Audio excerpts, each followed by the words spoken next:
2014 was a tragic year for the aviation world, as well as specifically for the national airline of Malaysia. I'll give you 3 hints as to what that airline's called. If your first guess was anything other than Malaysia Airlines, you were wrong. In March, an international passenger flight disappeared mid-flight from Malaysia to China. This flight was MH17. You've heard of it before, I'm sure. The plane, still not found to this day, is often considered one of the greatest mysteries in aviation history, and is the single deadliest case of an aircraft vanishing to this day. Unfortunately for Malaysia Airlines though, the misfortune was just beginning, as just 4 months later, after MH370 disappeared, MH17, a different flight, a passenger flight traveling from Amsterdam to Kuala Lumpur, was shot down while flying over eastern Ukraine. Everyone on board, 283 passengers and 15 crew members, were killed in the destruction. It's time to see if perhaps something more sinister was occurring. Was there really a conspiracy surrounding Malaysia Airlines, or were they just extremely unfortunate and unlucky? Was there more to this crash than the official story? Let's find out in this episode of Red Thread.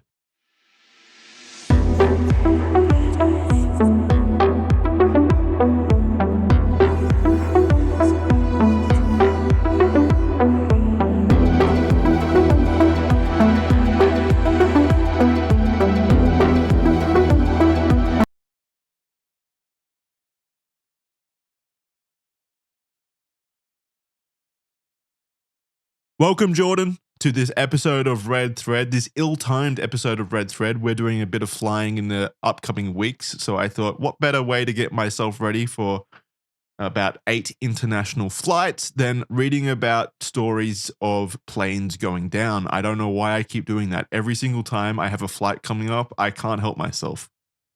Okay, well, that's I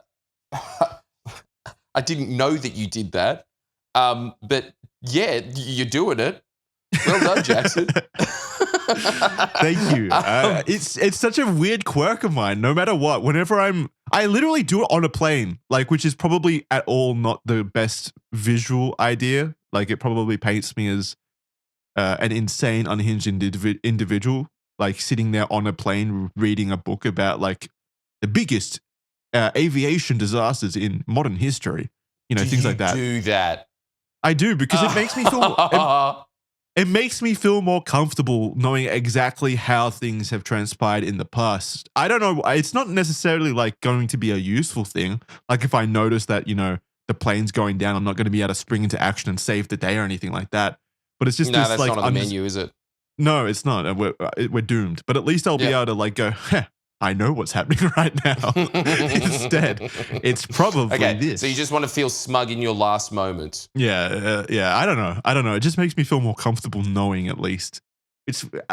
People do find it weird though. So I understand. It's kind of strange. You must be pretty good at getting injections then.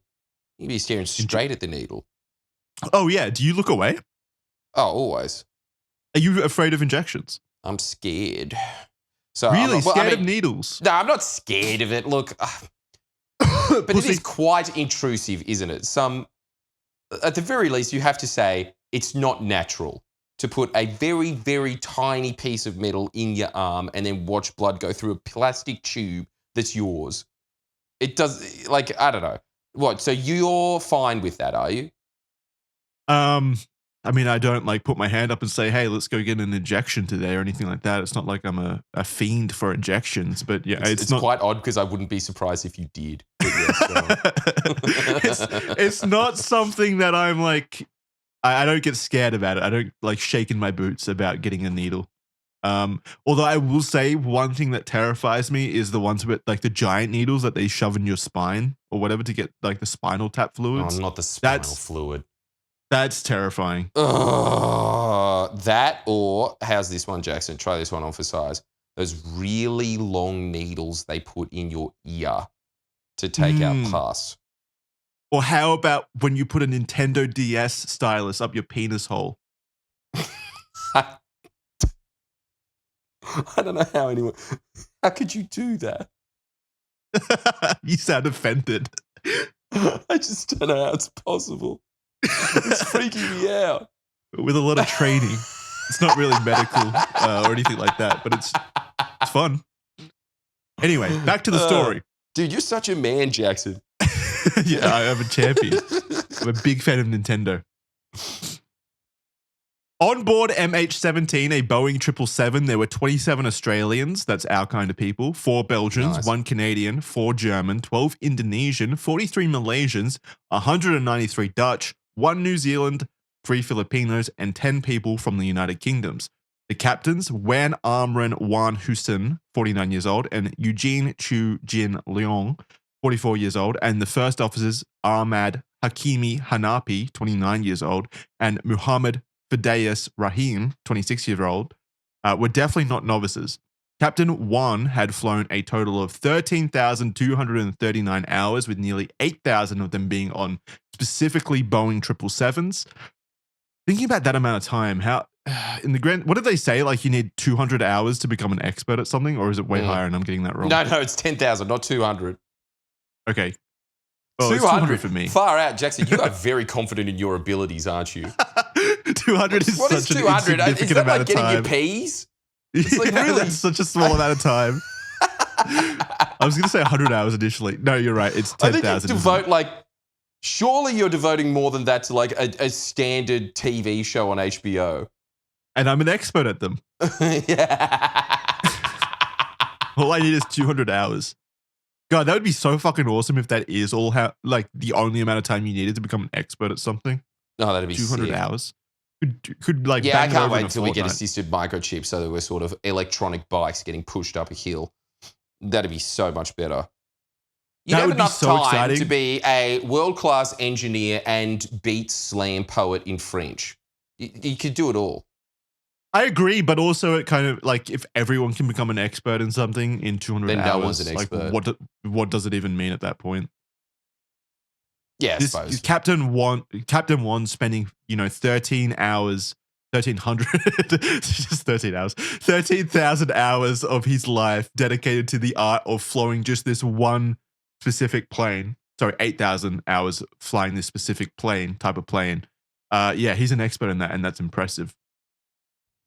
I'm also quite impressed by the fact that I didn't know that anybody else was on those Malaysia Airlines except Australians. I don't know if anybody else from another country has this experience, but anytime your own nation's people are killed in one of these international accidents, say there's a very tragic trapeze accident at the Olympics, 400 Mongolians dead, 2 Australians. Those 2 Australians, let's just put them up on screen right now. There they are, Mark and David. That always happens, don't you reckon?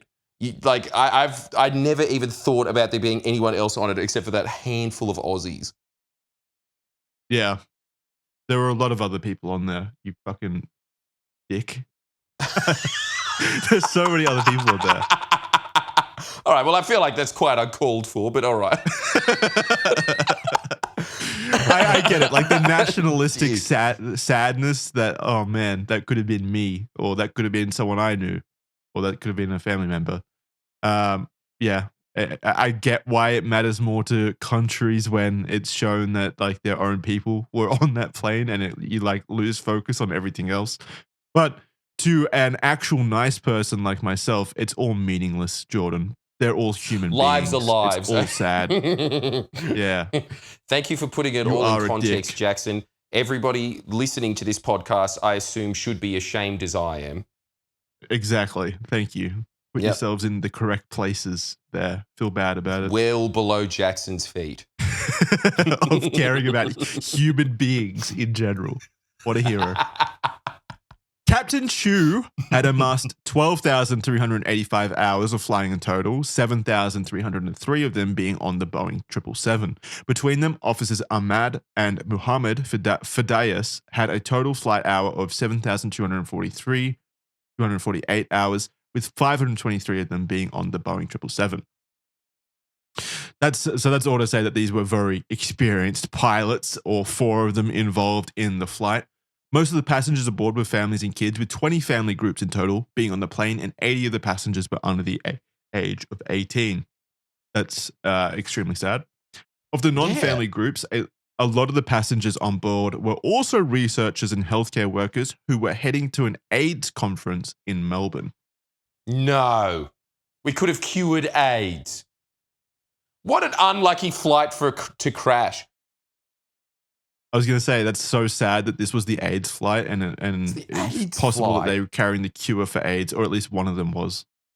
They had it in their head. Eventually, it would have cured AIDS. Maybe. Yeah, it wasn't a great gamble for that one to go down on.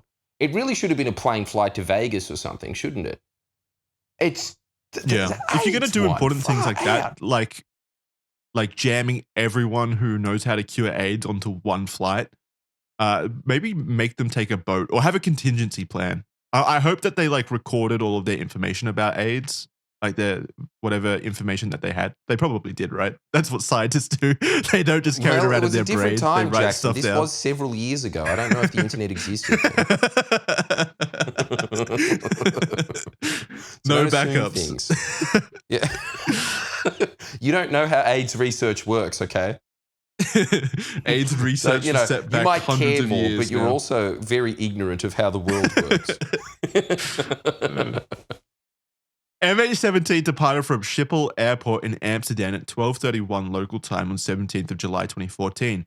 The approximately 12-hour flight was supposed to arrive at Kuala Lumpur International Airport at 6:10 a.m. local time. However, 2 hours and 48 minutes into the flight lost ATC and radio contact, and a minute later, the flight disappeared completely from radars. At this time, the plane was about 50 kilometers or 30 miles from the Russia-Ukraine border. At the time, and still to this day, conflict between Russia and Ukraine was occurring in the Donbass region.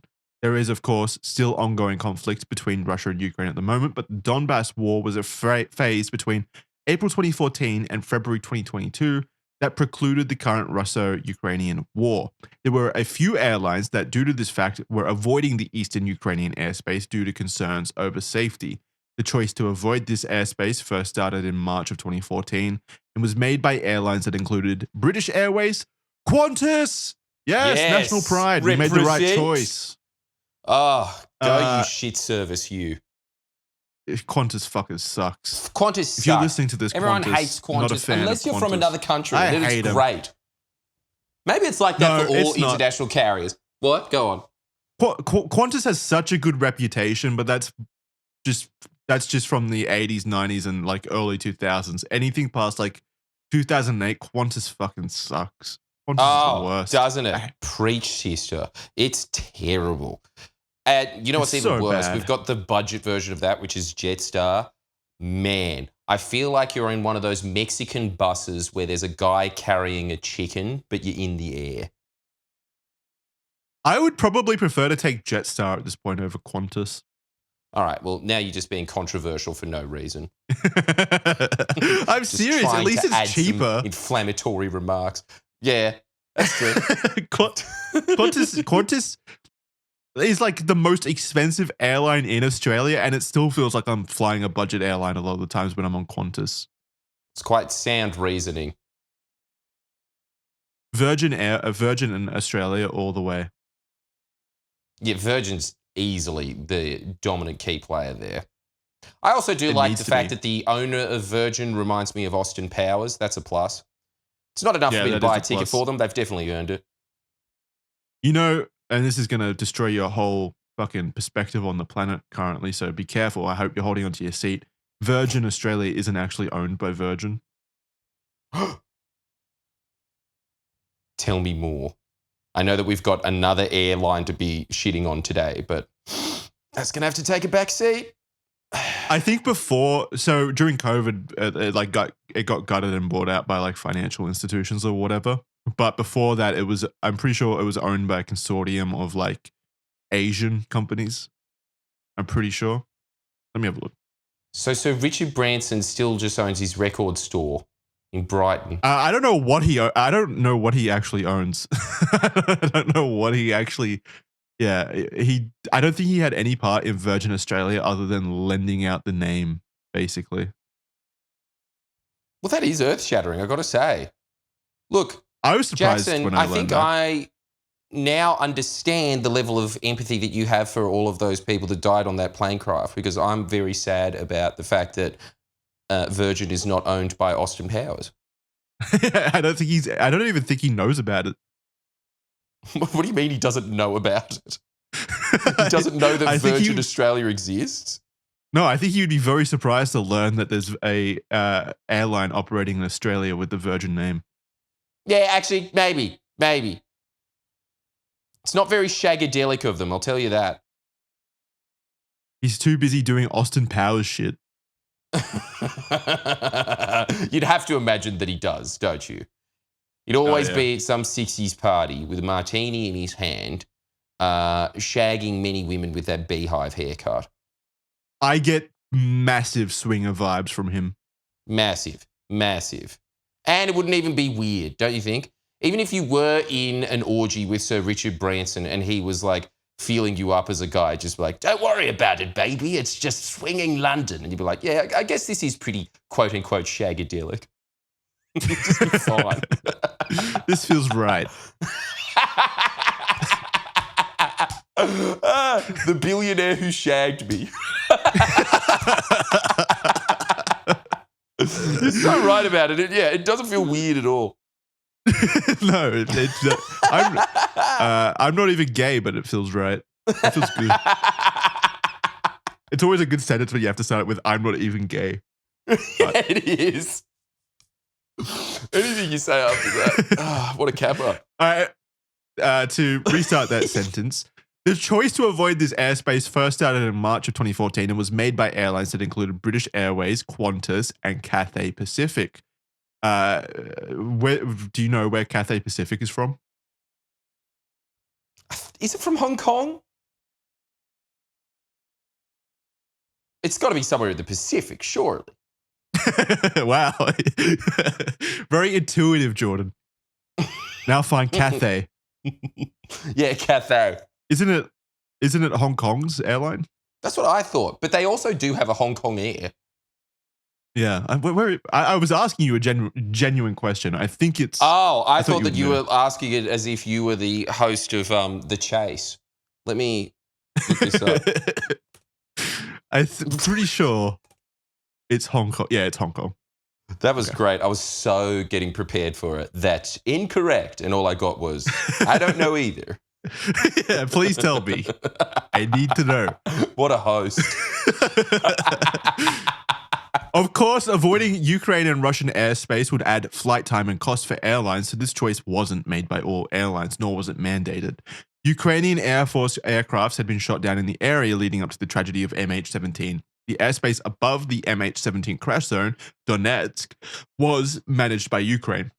There had been a restriction put in place for under 26,000 feet and then to 32,000 feet, meaning that the airspace between those two altitudes was closed. But cruising above that altitude was still allowed. Commercial aircraft generally cruise at altitudes between 30,000 and 40,000 feet, meaning that a lot of the airlines considered cruising in the area as safe and doable, even with the conflict occurring. Regardless, airlines had been warned about the dangers and risks of flying over this airspace for months up until this point. But some were still flying this route because it was, quote, the quickest and cheapest route for some flights, end quote.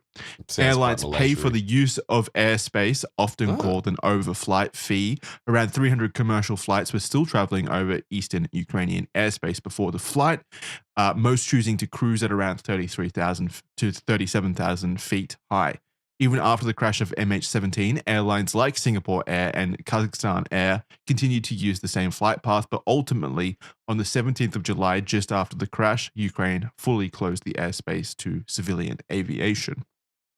And this is a quote from Miles O'Brien, who himself is a pilot, so I trust him implicitly. He says, quote, flight MH17 was in an area it was allowed to be in. Malaysia had no specific prohibitions or regulations in this area.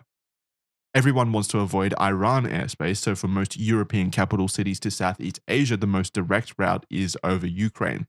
This would cost the least amount and get customers to their destinations as quickly as possible. When airlines say safety is the top of their priority, well, this shows that it's not always true. End quote.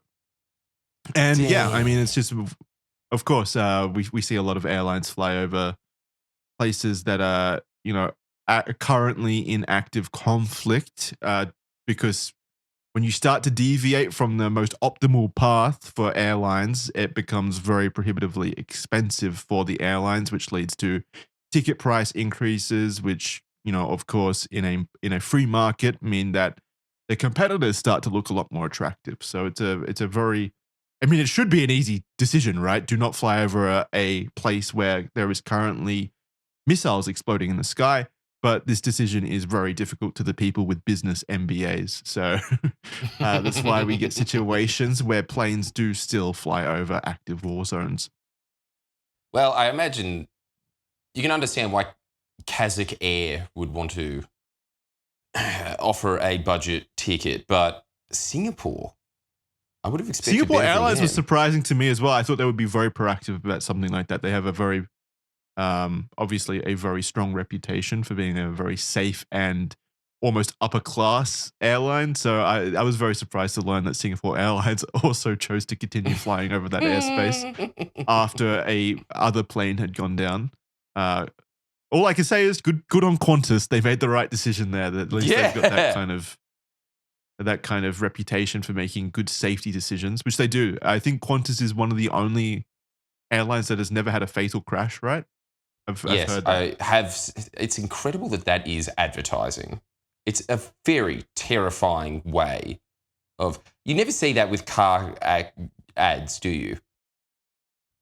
I don't know. Like Volvo doesn't say Volvo. Most of our passengers get to their destination.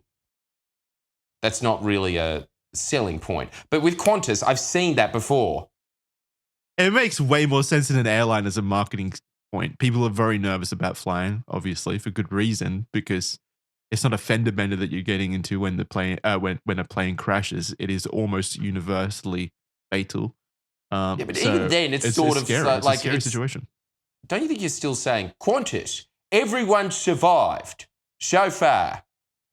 It's still quite menacing to even bring it up. It is menacing to put that idea in your head, like, well, wait, why are they saying that? Is my plane possibly going to go down at some point? What's more interesting, though, is, I don't know, the cynic in me, I suppose. It looks at that kind of messaging and thinks, well, they're due for one. Yeah, exactly. That is your immediate thought as soon as you see that messaging. I think that you should go to the old classics of Qantas. You can still smoke in our business class, or you should say something like that. Don't go around saying everyone survived so far. It's not great. It works to me. I absolutely, every time I'm booking a flight, I always go to the safety ratings and check when their last incident was. And I'm like, okay, good. They haven't had one in 15 years. That's good. Okay. That means they take safety seriously at XYZ airline. I will book this flight. It works for me. That's very assuring to know and very pedantic of you. I would like it put on the record that the last place that I traveled to, I went via Malaysia Air because it was the cheapest.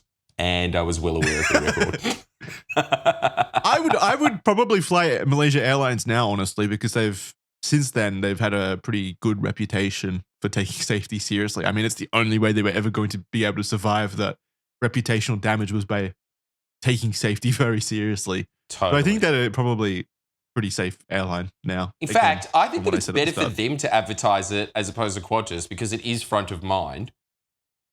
Maybe it should just have that at the front. There should be Malaysia Air. We know what you're thinking, and yes, we've checked it up. Or Malaysia Air. We've learned our lesson. That's a good one. We've learned our lessons. Malaysia Airlines. We've crashed, but not anymore. Something like that. We've crashed in the past. We promise we won't do it again. Pinky promise. Imagine that on a billboard. Malaysia Air. Yes, we have crashed. Okay, we admit it. Sorry about that, but let's all move on. We'll try not to in the future, okay? That's the slogan. Very catchy. I mean, the fact of the matter is, like, a lot, like, particularly in the Malaysia Airlines situation here with these two accidents, again, Malaysia Airlines could have done nothing differently here. So the fact is that all airlines are capable of crashing. It's just luck of the draw, surely. I mean, obviously. Yeah. Still, the airspace. All right, there's maybe some things they could have done differently, but... MH17 was flying at 33,000 feet above Ukraine, meaning that it was 1,000 feet above the restriction zone. Above them, by just around 1,000 feet, was a Singapore Airlines flight, approximately a minute behind. Captain Eugene Chu was in the cockpit with First Officer Rahim, and so far the flight had been smooth sailing. Captain Eugene Chu noticed on his radar that there was some bad weather ahead, and he planned to contact the air traffic controller to divert the flight to avoid the weather. Before he could do this, however, he received a call from the call center down in Dnipropetrovsk, also known as Dnipro, who asked the pilot if he could raise the plane to a higher altitude. Captain Eugene Chu declined, and while it is not 100% sure why he declined the request, the most logical answer is that he was already planning on asking for permission to deviate the route of the plane entirely, which made the flight level change redundant at the time. The air controllers wanted the plane to raise to around 35,000 feet, essentially to give some room between MH17 and the nearby Singapore airline flight, who themselves instead ended up moving higher in the sky once MH17 had rejected the call. Captain Eugene Chu then contacted the air control saying, quote, Dnipro, Malaysian at 17, okay, start to 20 miles to the left of track due to weather, end quote. The response came back quickly, Malaysia 17, roger. They then diverted the plane around the patch of weather, not taking very long to complete the maneuver, and were quickly back on the original route. The aircraft then contacted air traffic control once again to ask if they could now raise the flight level to 34,000 feet, which would raise them 1,000 feet higher. However, due to the Singapore Airlines flight having been just asked to raise their flight level after the Malaysian airline flight, having previously rejected the flight level request, they were unable to do so since now the Singapore Airlines flight was sitting at that altitude. Malaysia 17 maintained flight level 30 for a while. 340 is not available for now, the response came. The pilot had wanted to raise their flight altitude to try to make up for the 5 minutes that they had lost time from avoiding the inclement weather. That's a good pilot trying to make up the difference. I appreciate that. That's who I want on my side. Yeah. Need for speed. Keep it going. That's what you want. Absolute hero. It always feels so good when you get to an airport like 20 minutes ahead of schedule. I always love that feeling. It feels so good. And conversely, come on, isn't this the most annoying feeling on Earth? The runway isn't clear, so we will be circling around the city that we're supposed to land in for the next 20 minutes. Yeah, that's always annoying, especially because I always need to pee at that point. And they make you stay in the chairs. They make you stay in the chairs during the landing, the landing procedure. So you're just sitting there circling around a giant building full of beautiful toilets waiting for me. And it's like, please just land. I'm going to piss in this seat. It's happened so much. Oh, so many times. And every time you get up, sir, you need to sit. Wow, listen to us, Jackson.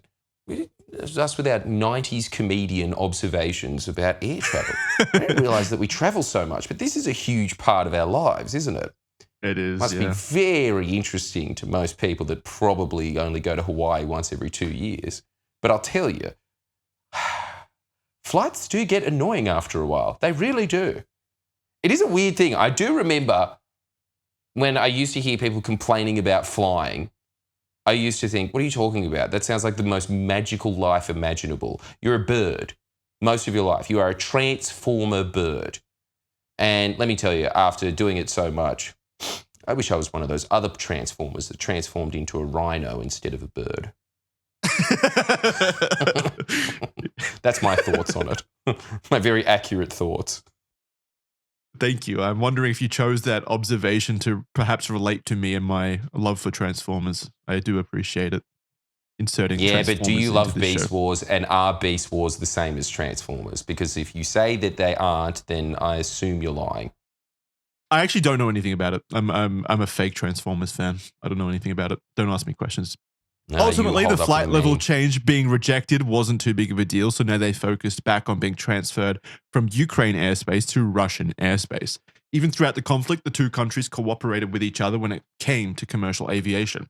At UTC 13-1956, MH17 transmitted to Dnipro the phrase, quote, Romeo November Delta 17, which was confirmation that they were proceeding to the flight center in Rostov-on-Don in Russia.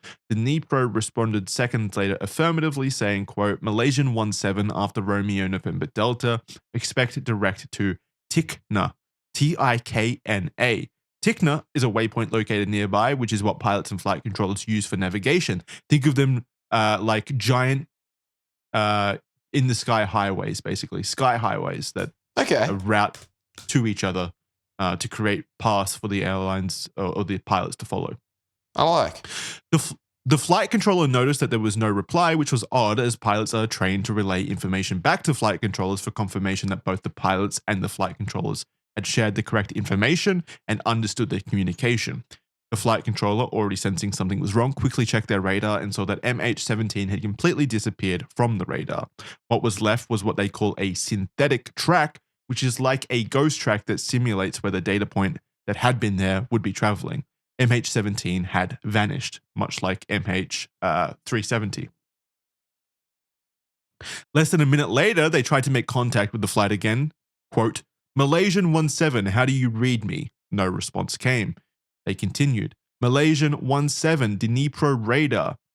Again, nothing. This was highly concerning, especially given the conflict in the area. The air controllers contacted Rostov, asking the Russian airspace controllers, quote, Rostov, do you observe the Malaysian 17 by the transponder? The answer provided was not good news, as they shared that they also did not see the plane on their instruments. The air controllers next contacted the nearby Singapore Airlines flight, asking if they had seen or could see anything from their position, and they responded that they could not also see the plane, not in the sky and not on their radars. That sinking feeling that had already existed from the first missed radio call had now festered into an internal panic. The controllers at Rostov reported the incident, and very quickly, official efforts were made to start locating the now missing plane. Half an hour had passed and the plane was still lost. Before the details of the missing plane were shared with the public, a social media account appearing to belong to now former Russian separatist leader Igor Girkin, funny name. Yeah, it is. It's a great name, Igor Girkin. It is well, it's a hilarious name at the very least. Yeah, very hilarious. I wouldn't want that name. Nah, yeah, I'd prefer not to be called Gherkin as my last name. Well, I was just thinking that Russian last name, I've got a Croatian last name, but every time I say it to a Russian, they laugh. And it's because my name pretty much means, it's like this guy. You translate it into English and we're all laughing at it. And it's the same thing with ours. Like, my last name means daughter of carrot in Russian. So it basically means that I'm some crap pleb farming probably like the most low value route that you could. So it means daughter of a farmer? Yeah, but a carrot farmer, I think. Wow, that's oddly specific. Oh, yeah, so specific. So I think, yeah, look, my name is unfortunate there, and there probably would be a Russian going through the firebombing story at the moment and being like, I certainly wouldn't want to be called daughter of carrot. Yeah, it's funny though, because you are so not a daughter of a carrot farmer. Thank you, Jackson. I really don't know how you can or can't be in this day and age, but it's nice to know. You're certainly more of like a son of a eggplant farmer, I would say. Something like that. Ooh, exotic. I don't know why it's eggplant, but okay. Oh, you know why it's eggplant. You know why it's an eggplant farmer. Yeah, I suppose yours is pretty hilarious as well. Somehow related to Miss Jackson Clarke from our cast. Yeah, it's all right. I don't know what my last name means, actually. I know my first name means son of Jack, if you could believe it. Oh, right. No, I can't. I think you're making that part up. Ooh, okay. The name Clarke primarily means clerk, scribe, or scholar. So I spit at you, carrot farming daughter. Yeah. I am an educated I scholar. am a low-grade rider. Yeah, a clerk. Yeah. A long line of beta nerds. Yeah, compared to Suck it. I was indoors with daughter. the fire. Actually, it is pretty classy.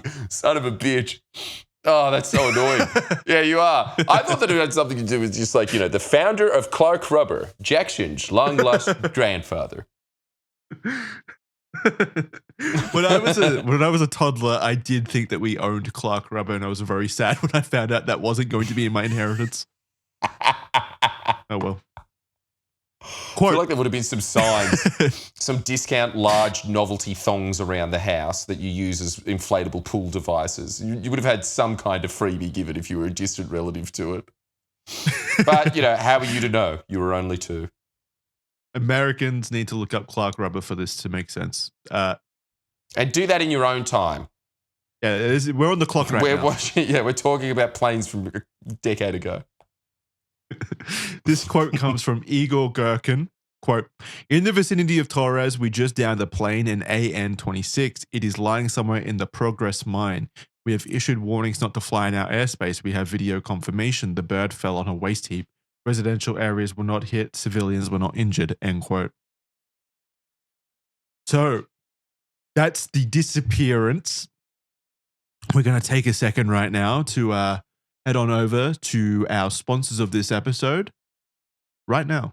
Which is also a mystery. Hey guys, it's Jackson, just cutting in here to tell you about the sponsor of this episode, AG1, and why I highly recommend that you make it part of your nutritional start to your day. They're a fantastic tool to make sure that you're getting the nutritions in your body that you need to be functioning at your very reddest and your very threadest. That's right, the best quality life that you can have starts with AG1 in the morning. That's what I do, that's what Kira does, that's what Jordan does as well. We all drink AG1 in the morning so that we can have the best start of our day. We can put our minds in the right, frame for the rest of whatever challenges life throws at us that day. It gives us the right amount of energy. It gives us the right amount of motivational. It's just the act of doing something like that each morning, I think, puts you in the right mindset to tackle the day because you're already taking proactive steps at the start of each morning. And it's a psychological thing as well. So AG1 is fantastic for not just putting you in the right mood, but also things like gut health, as well as your energy levels. And it's dead easy as well. All you need is 1 scoop of AG1 in cold water, swirl it around a little bit with a spoon for a few seconds, and then down the hatch it goes. And it doesn't taste bad at all. Like a lot of the other nutritional supplements that I've taken in the past have always been a hassle to get through because the goddamn taste is just so bad a lot of the times. And I don't know, it's not worth it for me if it tastes bad. I don't care about my health if the thing that I'm, doing in support of my health tastes bad. That's why AG1 is so easy and good because honestly, I would go as far to say it even tastes good. Like it's not even a unpleasant taste, which is so rare for these supplements.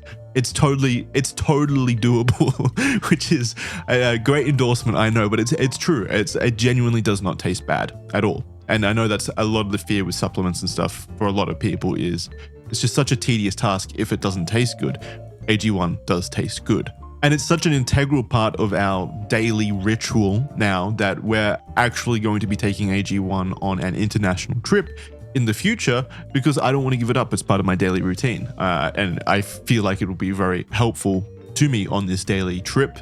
A lot of early mornings, a lot of traveling, obviously. So I think that it's going to put me in the right mood. It's going to put me in the right mind frame again, and it's going to give my body the the support that it wants really to perform at its peak physical state, which is very important when traveling internationally. So take advantage of AG1 and its full spectrum of micronutrients. You can head on over to drinkag1.com/redthread to get a free welcome kit with an AG1 flavor sampler and a bottle of vitamin D3 plus K2 when you first subscribe.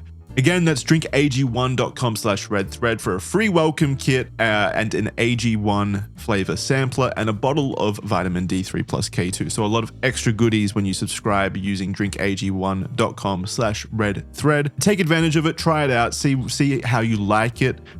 See what kind of effect it has on your mood throughout the day, throughout the weeks, when it's a part of your daily routine. I really do think a lot of you will benefit from it. So that's drinkag1.com/redthread to get a free welcome kit. Thank you very much for AG1, longtime supporter of the show.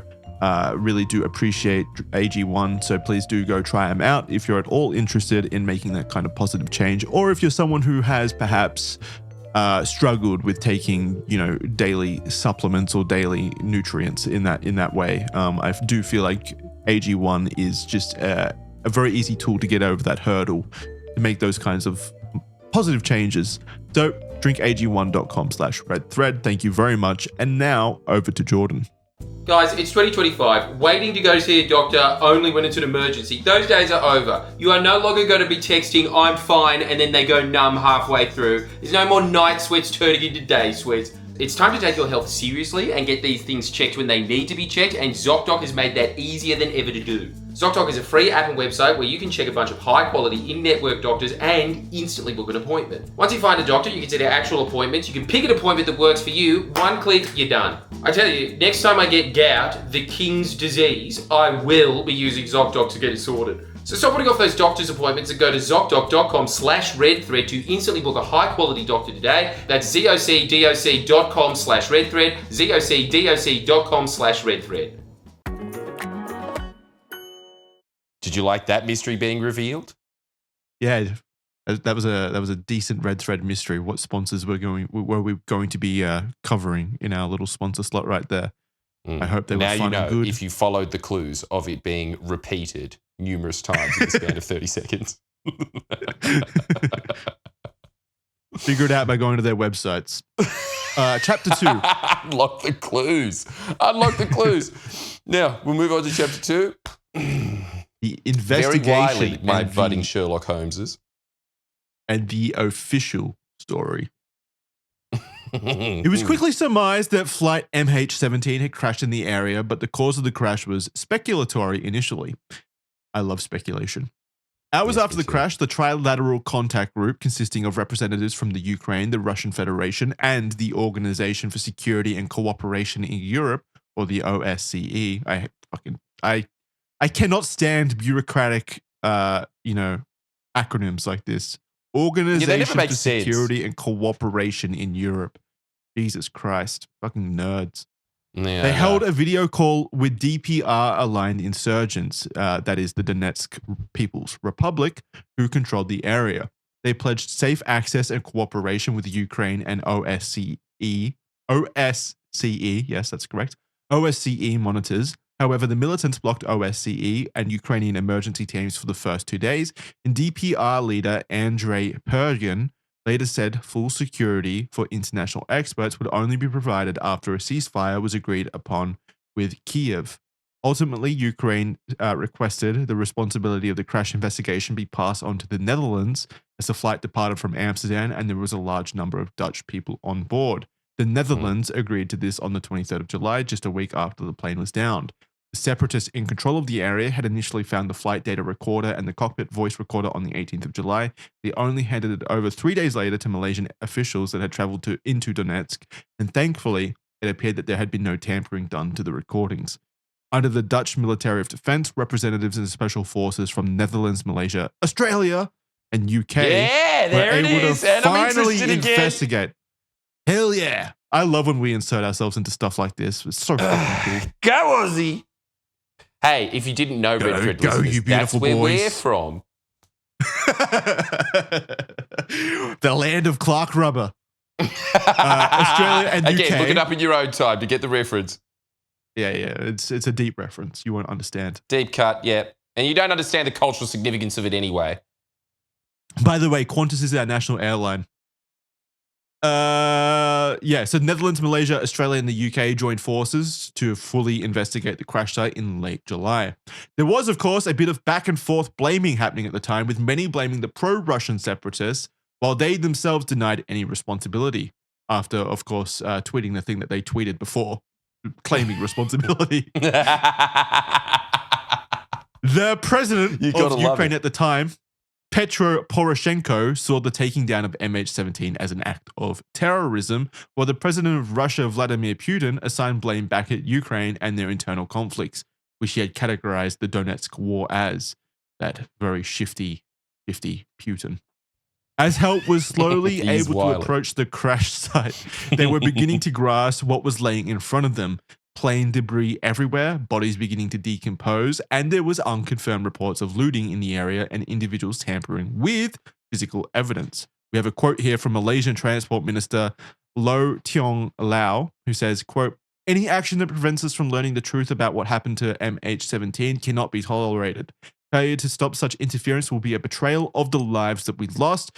Malaysia calls for all parties to protect the integrity of the crash site and to allow the investigation to proceed. Since the plane went down, the remains of 298 people lie uncovered, citizens of 11 nations, none of whom are involved in the conflicts of eastern Ukraine. These people cannot be laid to rest. Their lives were taken by violence. Now violence stopped them from being accorded their final respect. This cannot continue." Very dignified response, I'll nice. say. Nice and Asian poetic too. Yeah. Very firm. Hmm. With limited access, teams began to move in. They began to conduct site surveys and document what they could find. Ukrainian representatives also reported that pro-Russian rebels had mined approaches to the crash site and moved heavy artillery. That's such a that's a dick move, believe it or not. That's not very nice. Not a fan of that? Yeah, no, that's mean. I wagging my finger at that. Naughty. No. I don't really know what to say to that. Bad, Russia. Bodies of the deceased began to leave the country in late July after being successfully recovered from the wreckage. In early August, most investigators had to leave the crash site as concerns were growing for their safety. There were attempts to re-enter in mid-September, but they were ultimately unsuccessful. They were, however, successful on the 13th of October when a team of Dutch and Ukrainians were able to retrieve personal belongings of the victims from the site. A month later, there were attempts to retrieve wreckage from the site, which had previously been unsuccessful due to local rebel groups. Taking a week, wreckage was finally transported to the Netherlands for full forensic investigation. What a precarious situation having to recover this wreckage in an active war zone. Isn't it really strange? I mean, this was so heavily publicized when this came out, but I never really thought about the murky details of being involved. But really wish that I saw that picture of that. Dude, look at this. Oh, man, it's so good. This, like, fat Slavic man in his Eastern European military gear with a cigarette. Of course he's in a cigarette. Such a Slav move. The other one does as well. They both got cigarettes. Gun. They both have cigarettes. Look at that. So Slav. On duty. There's no such thing as a smoke break in Eastern Europe, is there? It's just all smoking. No. And yeah, he's just holding up a gibbon in one hand. It's that picture says it all, doesn't it? It's a very hard place to pick up something. It's a hard place for there to be like humanity involved.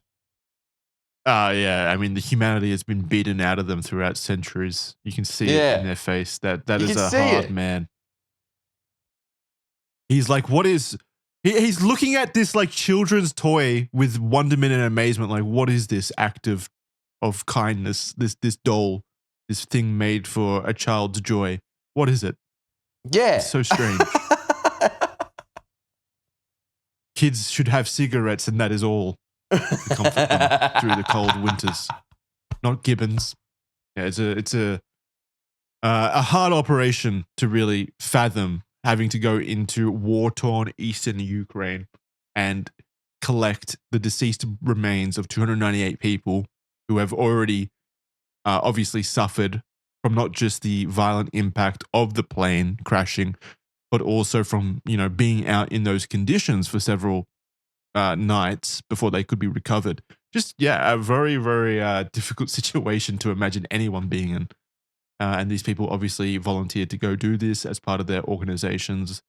I'm sure there were a collaboration between the 5 different countries, so they had sent their own volunteers to partake in this. Just, a very difficult situation. After the tumultuous recovery effort in a war-stricken part of Europe, the team of investigators now turned to the obvious question of why and how this had happened. Not long after the incident, it was theorized by countries like America and Ukraine that a 9M38 series surface-to-air missile strike using a 9N314M warhead was likely, which would have logically come from a mobile Soviet-designed Buk missile system. That's BUK. We're Australian, so we don't know warheads, the numbers of warheads and surface-to-air missiles. So we're going to have to leave that to you Americans yet again. I'm sure you guys are experts about anything firearm or that you use for related. hunting. Yes. Yep. Yes. So please tell us, would that kill someone? Is it enough to take down a plane? We're very... Yes. Could a handgun do it? These are all the questions we legitimately have. No, I think that's pretty safe to say that warhead fired from a surface-to-air missile launcher could have destroyed this plane. Safe bet. I wonder why. Imagine what it could have done to a doe in hunting season as well. Man. Oh, yeah. You got that in the right position and you'd have a buck on your mantle, I'd imagine. Yes. This at the time was the only known surface-to-air system known to be operating in the specific area that could reach a commercial aircraft in the area that they expected the missile trajectory to have come from. The insurgents operating the missile systems were unable to know the difference between military and civilian aircrafts unless information came through from other larger networks in their chain of command. The Dutch Safety Board later concluded the same, and JIT and Dutch court findings are consistent with that assessment. Quote from Miles O'Brien again, quote, military planes each have an encryption code that they put in their planes, so when it's detected by radar, you can automatically tell if they're a friend or foe. This is to avoid friendly fire during war. Commercial planes don't have the same capability. It still shows up on radar whether they are friends or not, but it doesn't necessarily say they are an enemy. There is no black hat on blips saying this is an enemy. That's when you get into a shoot first, ask later mentality. That's where it requires human experience and knowledge in these situations. The flight doesn't come up as a friend on radar, but you can determine that it was probably a commercial flight just based on how fast it was going, the altitude, certain things like that. But again, in a war-torn area from, insurgents, perhaps not trained at the highest level of military code or, not with the correct knowledge of novices. Aircraft. Yeah, it's pretty obvious. They didn't have their 10,000 hours. Can happen. Yeah. Their 10,000 hours of surface-to-air and missile so Jackson strikes. is still impressed by their military expertise and prowess. I he couldn't remains do it. skeptical of the official reports as a result. I couldn't do it. They are experts to me. Operate this firing machine. Yeah. Yeah, I always found them difficult even in Command and Conquer. Well, I never really found the appeal of surface-to-air missiles. Why? Never saw the need for them. I could win missions without them. You could get up there with a knife and take out those planes on yourself, or point up there with a little Tommy gun and shoot down the planes on your own. I assume I could do that. Like anybody that has no expertise in a specific field, I feel like I'd be as good as an expert immediately. Isn't that a weird thing about humans? What? Just that the less you know, the Dunning-Kruger effect, the less you know about any field, the more arrogant and cocky you are about it. It is so bad that is a trait of human beings. It really should have evolved the exact opposite way. It really feels like one of those things in the evolutionary chain where, good enough of them are alive with that in their head. And so we kept going with it. And that's probably what happened here. That's probably why the Malaysia plane was taken down. Them being because like, of the it's Dunning-Kruger probably effect. a jet. It's like, it doesn't look like a jet. I know what I'm doing. Crap. They reckon. Yeah, definitely. Damage to parts of the plane examined showed the high velocity but small fragments entered the plane from the aircraft in a pattern that seemed to come from a Buk. Later, shrapnel and debris of Buk was found at the crash site. When experts looked at the various trajectories of the Buk, it was determined that it had exploded around 4 meters from the nose of the plane. The ensuing shooting shrapnel flew at the cockpit, most likely killing the 3 crew members in the cockpit immediately. However, the plane then went through 3 stages in rapid succession. First, the cockpit broke off, but the plane continued in the air until the wingtips came off, and the rear of the plane also broke off from the structural damage and load applied to the mechanical framework from the rapid descent. Yes. Okay, well, that's terrifying. What do you mean? What do you mean? That's how planes go down. Oh, how are you such an expert on crashes? Is this because of all I'm the not. flights that you've taken where you're reading all of these world's most horrific air incidences? I mean, every crash is different, obviously, but I just don't see what's surprising about this situation where a bomb explodes at the front of the plane, the cockpit detaches from the plane, from the fuselage, and then the wingtips come off due to the impact of that, and then it starts to descend, and the uncontrolled descent causes an enormous amount of load onto the mechanical framework, which causes it to basically disintegrate. What's surprising about that?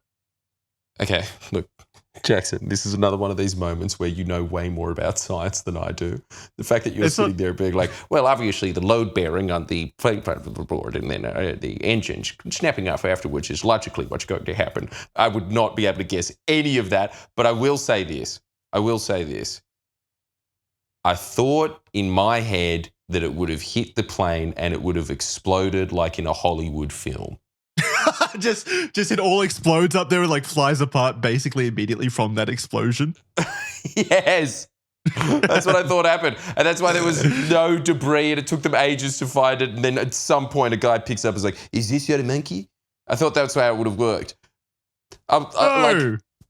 Okay. No. Good to know, I guess. But no, that's I not how kind of liked my version of events better because it sounds like there would have been a bunch of air hostesses standing around trying to get people to put on their little jackets saying like, it looks like we're about to make some impact. I think so. Yes, they would have been aware of it happening. It's not like they just exploded and immediately died. That probably didn't happen, unfortunately. Like that is the preferable way of going in this situation, I think. But what likely happened is that the missile exploded at the front of the plane, tore off the cockpit. The plane then broke up. The wingtips broke off, causing it to lose all flight control, basically. No ability to glide. So that kind of aero imbalance then caused the plane to plummet very quickly. But that plummet itself would have happened very quickly and would have caused everyone in the plane to pass out pretty much very quickly. So I think that they would have known that something was wrong, but it would have been very quick before they passed out from just the G's pushed on them. Oh, okay. And of course, also the decompression. Well, that's a kind of happy ending. The plane would have been breaking up in the descent very quickly as well. So there would have been holes being punched into the plane from it basically mechanically falling apart or structurally falling apart. And I'm assuming some people who weren't buckled in were probably sucked out, things like that. Regardless, obviously horrifying situation. The stuff of nightmares, not something that I think anyone would be like, yes, that sounds like that's the way to go for me. A pleasant way to go. Yeah. No. I suppose you're around loved ones. But over the Donbass region, I'd pick somewhere better. Yeah. Maybe they are all in that halfway place that I assume happened in Lost but couldn't be bothered to watch until the end because I think like most people, most normal human beings that aren't chronically autistic, I stopped watching after season 2. Do you know if that's what happened at the end of Lost? I've never watched Lost. Not a single episode.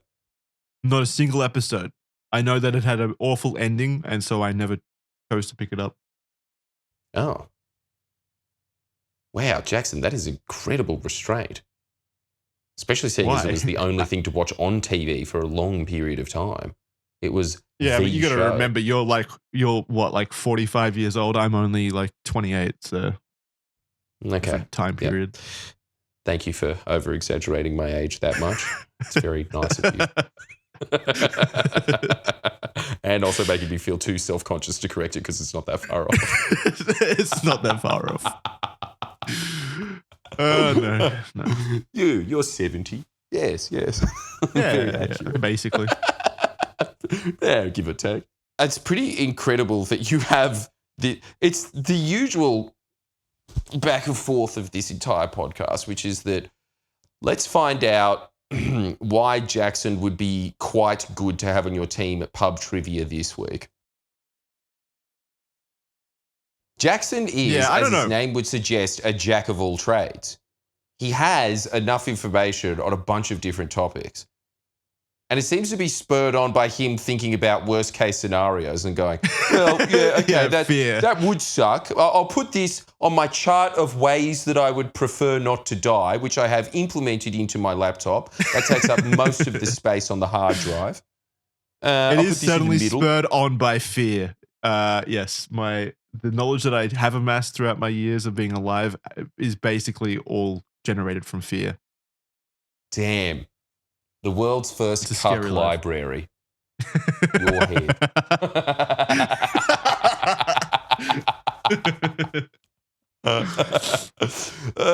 That's incredible. It's a PhD of knowledge spurred on by fear. I honestly do. I find people watch horror movies and stuff like that because they enjoy the fear.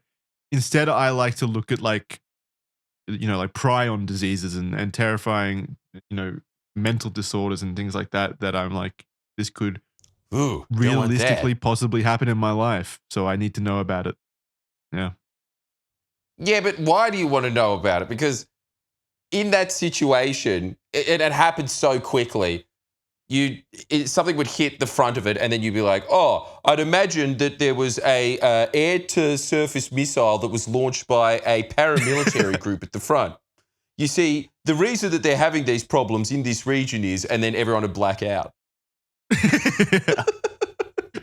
I'd be analyzing. Like, why do you need to know that? What? I don't need to know it. It's just fascinating to me. I don't know why. Yes, it's fascinating. Right. I mean, it does make a lot of sense. You're listening to the creator of Red Thread, which really is a bunch of scary things, real and fake. Yeah, exactly. So it makes a lot of sense that you be pretty into on this. Point. It's kind of like asking the creator of Ren and Stimpy if they like chihuahuas or not.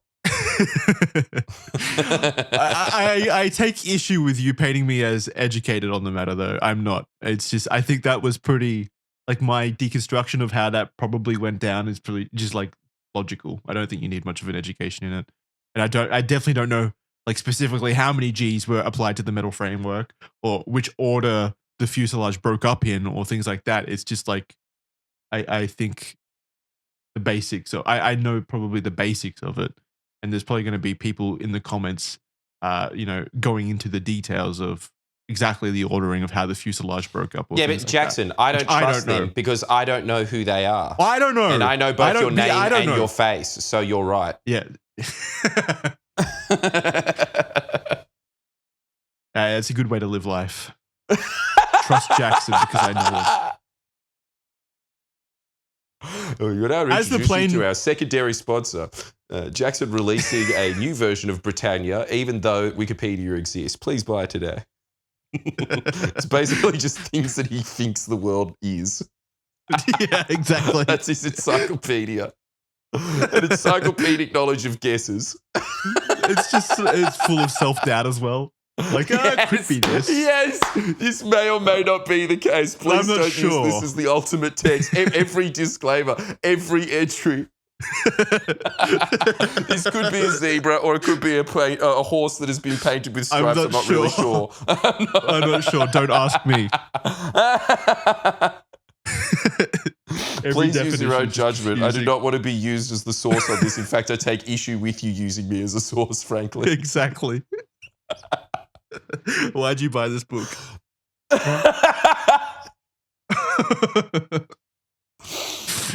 What a sponsor. And we're back. 50% off now. As the plane made contact with the ground, the main fuselage was upside down, supporting my theory that bad things happened to the fuselage on the way down. It was reported that it took a minute to a minute and a half after the cockpit had torn away from the plane for what remained of the plane to hit the ground. So the descent probably would have taken about 60 seconds, which is very quickly in terms of falling 40,000 feet. Oh, yeah. It was believed throughout the investigation that the missile could have been launched from an area of around 320 square kilometers east of Ukraine. The Dutch investigation team and Ukraine blamed Russia for providing the missile to the insurgents. In 2016, a report was published that showed a photo of a Russian-made Buk missile component that was discovered at the crash site. This was a venturi, which is a technical part that can be compared to a car exhaust. Its function is that it emits the propellant gas, basically where the exploding part comes out of the missile. As in like the thing that propels it upwards. Yes. During the investigation, channels in Russia were reportedly repeating the news that originated from Igor Girkin's social media posts, saying things like that this was, quote, a new victory of Donetsk self-defense, who shot down yet another Ukrainian airplane. End quote. I know that they're actively in a war, but it is just pretty fucking morbidly funny that they're bragging about taking down a commercial jet a full of 300 kids. I told you this crap Soviet Union era of weaponry still works. Self-defense against that plane full of AIDS researchers, guys. Yes. Yet another day of W's on the war front. Obviously, they're fed propaganda or state media and things like that. So, yes, of course, they have different perspectives on what happened. It was pieced together that in the hours before MH17 was shot down, a Buk missile launcher was photographed slowly moving through the eastern Ukraine region. It was actually filmed moving south out of Ukraine near the separatist-controlled town of Snizhny,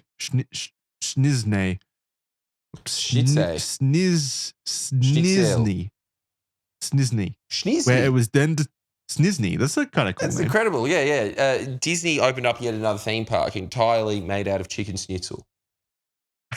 Fuck, that sounds delicious. It does actually. It doesn't sound too bad. Yeah, that sounds fucking great. I could go for a chicken schnitzy now. I could really go for a chicken schnitzy right now from Snizhny. Snizhny. I don't know. I have no knowledge of Snizhny, but I know they do good chicken schnitzy. Anyway. It was determined by the investigation team to have been used to hit MH17, this Buk missile launcher that was moving through the region at the time. The move was pretty well documented by those living in the area. It appears as though there is a lot of evidence to support the theory that a Buk missile launcher was in the area at the time and was used to down the plane. It was the only one in the area, basically, and it's been shown through pictures from locals, corroborated by eyewitness accounts, that it is moving through the region at the exact time or the exact time period when the downing occurred. This is a tweet translated from an eyewitness that reads, Donetsk, 30 minutes ago on Ilyich Avenue near the dairy plant. They were transporting something like a Strela air defense missile system under an awning on a platform accompanied by 10 cars. #StopTerror. Another tweet reads, quote, a surface-to-air missile launcher just passed us in the direction of the city center. 4 rockets. People are saying it's a Buk in Torres in the direction of Snizhny. Another tweet reads, or another article reads, quote, we were inside. This is an eyewitness account. Quote, we were inside and heard a noise much louder than usual, said one shopkeeper who did not want to be identified. We came running out and saw a Jeep disappearing into the distance with something much larger in front of it. Later, customers said it had been a missile carrier. In another shop further down the street, there was talk of a convoy of 2 Jeeps and a missile launcher covered in a net driving past in the direction of the town of Snizhny. I've never seen anything like it, said a middle-aged woman. She said her husband showed her a photograph of a Buk launcher afterwards, and she realized that was indeed what she had seen. A group of men also said that they had seen a Buk. So this is just to say that there have been many photos and even videos of the Buk and its convoy traveling through the area, corroborated by on-the-ground accounts made by locals. So already a lot of evidence to both suggest that a separatist-aligned Buk missile launcher was in the area, and also from the forensic investigation conducted on the wreckage after the fact, that a Buk missile launcher was likely the cause of the damage to the plane, just based on shrapnel. Also, they found the missile's emitter, basically. So, I mean, a lot of physical evidence. I'm going to be completely honest, a lot of physical forensic evidence available to support this theory. Yeah. Residents in the area also took photographs of what they saw after incredibly loud noises were heard in the area at the time. Videos and pictures show smoke trailing upwards in the air from a suspected missile launch in a field that was just south of Snizhny. Multiple independent experts have analyzed and verified these 3 images as being undoctored and also representative of the area at the time. I also hope that there's no more reference to Snizne because it is making me incredibly hungry. Thinking about delicious chicken schnitzel. Are you a fan of chicken schnitzel? I'm not opposed. Not a fan. Say that it's no. Chicken schnitzel is to me what AFL is to me. I am not angry at other people doing it, but I won't partake. Are you a big fan? What a colourful opinion. Oh, I love. Well, do you take a difference between chicken schnitzel and crumb chicken? It is just crumb chicken, right? Yeah, it's the same thing. Yeah, I take difference to that chicken. and chicken Kiev, and that's about it. What I cannot stand is a chicken parmigiana. I despise whatever the hell that is. I'm not a fan of chicken parmigiana. Yeah, who is? People from New Jersey, I'm imagining. I'm a big fan of chicken schnitzel with mashed potato. That's like my ideal meal, actually. That sounds delicious. Chicken schnitzel with mashed potato. Well, it's quite standard, isn't it? You can get that option at an RSL. I can get it anywhere, and I will get it anywhere. And I will. But is there such a thing as a good chicken schnitzel? There isn't, is there? There's chicken schnitzel. I think it's because when I was in like the 3rd grade, we had like a foreign food festival thing at school or whatever, like where parents from foreign families came in and prepared like a bunch of different foreign meals.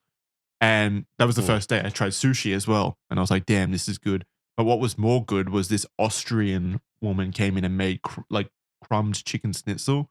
And it was like the best thing I'd ever tasted in my life up until that point. It was so good. I can't believe that was odd to you. Chicken schnitzel is not an exotic meal. Maybe if you live in Korea or something. Maybe it's, well, no, it wasn't. I had chicken schnitzel at that point in time. Right, it's just that this woman had made it in such an incredible way. She had made it with Austrian intelligence or something. Yes, okay. But ever since then, they can't get the lack of spices right. Is that the deal? No, I don't know.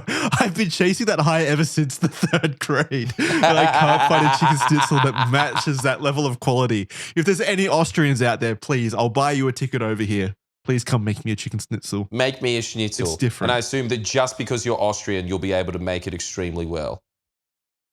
So, Josef Fritzl, you are forgiven. I will battle for you to get extradited. I was going to say, I don't even know if she used like Austrian tradition to make the chicken schnitzel, or if she was just an Austrian woman that really knew how to make a good chicken schnitzel. I don't know if Austria is known for chicken schnitzels or what, but it was fucking phenomenal. You she just got a frozen one from Ingham's. Oh my God, that would break my reality. Oh God, that would be so fucked. If it was just like a Woolies frozen chicken schnitzel that she threw in the oven, I've been chasing that high ever since. Oh man, that would be bleak. Well, you know the general rule, and I think that this is a tip for all the Red Thread listeners listening right now. Air fryers make everything better. If you have eaten anything at a 5-star Michelin restaurant, I can guarantee if you chucked it in an air fryer, it'd be better. Even chuck a cake in there and it tastes better. Yeah, so maybe just do that. I'll tell you what scares me. This might not be a common opinion, or it might be a common opinion. I've never really discussed this with anyone, so I'm a bit nervous. Microwaves terrify me. Yeah, well, obviously. That's, they don't especially if you seem grew up natural. in a hippie household. Well, they really aren't. I don't think it's natural to put your food in a mini Chernobyl and attic pops. Yeah, well, that was so quick. There can't be any health downsides to this. There really has all these to be little something. electrons bouncing around in there, like hitting your food and turning it hot through that. It's like it's terrifying. No, it really has to be at some point our generation's version of lining your top hat asbestos. With mercury. Yeah. I really think that we will look back at it. But having been aware of that opinion in our time, I still reserve the right to use one because, my God, it is convenient. It's convenient. Yeah, it is. It's so fast. Jackson, you can't argue with results. No. If you put a frozen Woolworths lasagna in a microwave and go super hot for like 5 minutes, it turns out like super nice and crispy. Really? Yeah. Okay, well, I wouldn't have pictured that. I've never been into cooking quite things good. in the microwave. It's quite good. But yeah, I wouldn't be at all surprised if it came out in like 20 years that like microwaves have been the leading cause of cancer and we just didn't know. No. And even with that, that is a risk I'm willing to take. Yeah, it's hard to go to back. save myself 40 minutes. And even in an air fryer, let's say 25, still, I want it now. Even, exactly. You know what's really weird? You know when you're standing around waiting for a microwave to end and you've put it in for a minute 30? Isn't that the longest minute 30 of your entire life? Oh, yeah, man. It Especially when is you haven't eaten that day. You're so hungry. But like, it's fine when you order a pizza. It's fine when you're cooking something. Yeah. That could take 2 hours. There's something about that minute 30 that time slows down like you've fallen off a building. Yeah. You're fine with waiting for food in any other way, but microwave, the quickest form of food cooking. I really do it's start not pacing enough. around like a meth head waiting for a pawn shop to open to sell a stolen VCR. That is me, just shifting around. Come on. Yeah, microwaves really are like the kid who overachieved during his, first few years of school, and then it's just too much pressure, and they fade from that point on, and nothing that they do is quite ever good enough. Yeah. You peaked. You peaked 45 seconds ago, microwave. Where's the result? Exactly. The following day, a video was also posted by the Ukrainian Ministry of Interior that was taken in the separatist-controlled city of Luhansk, which showed an apparent buck heading back to the Russian border. The individual responsible for filming the footage was said to be a Ukrainian policeman who was based in a nearby safe house with the task of reporting any military convoys he saw traveling in the area. Not only did this already convincing evidence exist to corroborate the theory, but there was also intercepted phone calls that were released which heavily incriminated the insurgents in the downing of MH17. Man. Do we need any more evidence at this point? This is really flogging a dead horse. Continue on, though. I didn't say stop. This video was posted by the Security Service of Ukraine, which shows with subtitles the rebel group talking both before and after the downing of the plane. The video, though, has since been deleted, which is never a good sign. That's always fodder for conspiracy theorists whenever a video is deleted. Yeah. The Dutch-led Joint Investigation Team, or the JIT, J-I-T, analyzed the intercepted phone calls and determined that they were authentic. Importantly, to dispel the idea that Ukraine simply created the phone calls to paint guilt on the part of the insurgents, open-source investigators, such as Bellingcat, which some people do have an issue with. I've definitely read some people have an issue with the veracity of Bellingcat as an OSINT, but it seems credible to me. His logic seems pretty well reasoned. Okay. Anyway, Bellingcat has mapped the Buck TLARs, TELARs, which are transporter, erector, launcher, and radars. He mapped that route and linked personnel using photos, videos, and call records that corroborated the official story. These were also linked with telecom metadata that authenticated the accusation and also corroborated the idea that this Buck traveled to the launch site where it was then used by the insurgents. Look, I'll sum it up this way, all of this information, that there is a lot of evidence that is linked together, physical evidence that is linked together throughout this time period that fully supports this theory, this accusation that the rebels, like there's a bunch, there's so much evidence here. There really is. And I'm not always going to be like Red Thread in the past has gotten shit for being a just believe authority show. Like we do tend to give credit to the official story a lot of the time, which is not what a conspiracy theory show probably should be doing. But at the same time, there is a lot of evidence, like peer-reviewed evidence here that is linked together with sound logic. And if you want me to take conspiracy theory seriously, then there has to be the same level of evidence, evidence linked backing for those theories for me to take them seriously. And in a lot of cases, there just isn't. There isn't that same level of evidentiary basis, really. A lot of the time, conspiracy theories deserve to remain conspiracy theories, don't they? Exactly. And there's a lot of conspiracy theories which I absolutely do believe in. Like, of course, the whole Epstein stuff working with Israel, for example. I think there's a lot of convincing evidence there. So I'm not someone that just always believes the official story or even the most simple story, but it's all like there needs to be evidence for me to actually latch onto. Bigfoot, Loch Ness Monster, Jackson believes in all of them. Tooth Fairy. Look, anything that has any evidence to it, he's going to believe. 100%. He believes that Inuits I'll do exist. Yeah, he's done it. I don't even know what those are, and I do.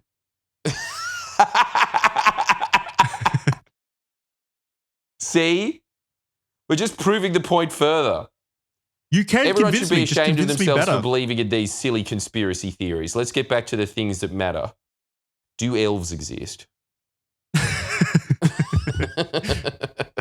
On the 13th of October 2015, the Dutch Safety Board released its final report on the MH17 crash, concluding that MH17 was taken down by a Buck 9M38 series surface-to-air missile with a 9N314M warhead.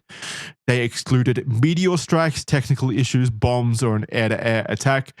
They reported that the missiles were fired 320 square kilometers southeast of Torres, and though they did not specify or determine who had launched it, as that was not part of their objective, it wasn't their objective to lay blame. They're a technical organization based on figuring out why aircraft goes down. The area they pinned as being the launch location was controlled by pro-Russian separatists at the time.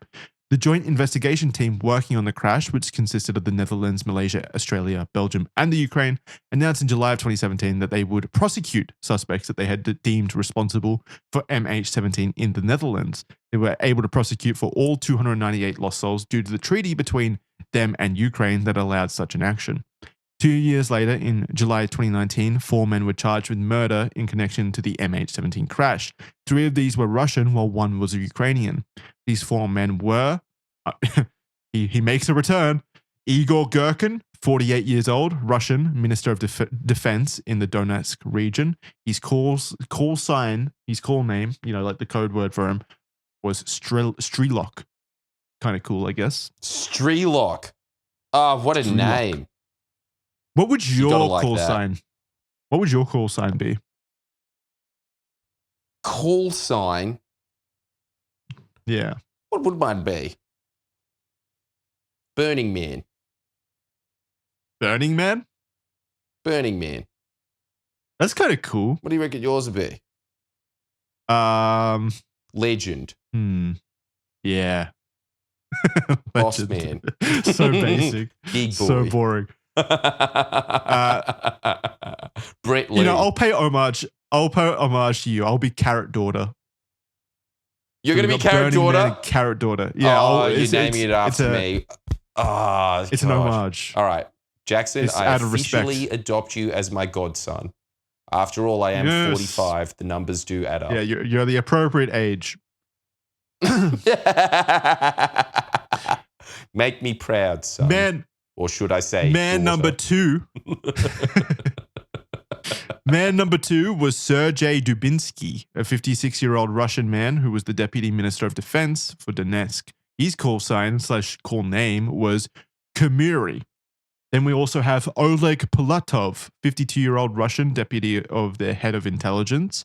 His call sign was Gyurza or Caliph. Caliph? Isn't that a rapper? Or am I thinking of DJ Khaled? Khaled. I don't know. That sounds if you're thinking of DJ Khaled, that's pretty funny, but yeah, okay. Let's go with that. His call sign was DJ Khaled, big fan of the album Suffering for Success. He was also really paying homage to a better man. And then the fourth person was Leonid Karchenko, 47-year-old Ukrainian field commander in the area. Call sign name was Krot, which is dog shit. That's a bad. Very cool. Okay, so his name name is basically Crotch minus 1 letter. Even just cool. Krot. It's just Krot's Krot. Chad. Krot. It's fucking shit. Krot's silly. Don't waste our time.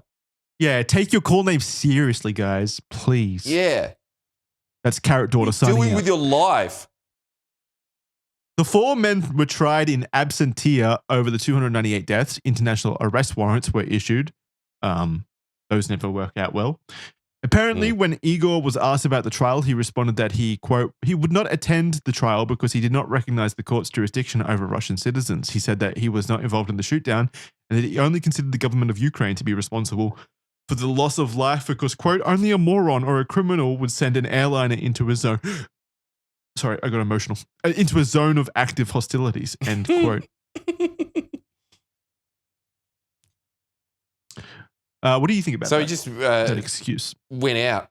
I guess he can do that. It's kind of law of the jungle. This is what I always think about international law. If you have an arrest warrant on you, if you are asked to go into an international court, why would you do it? You do exactly what he did.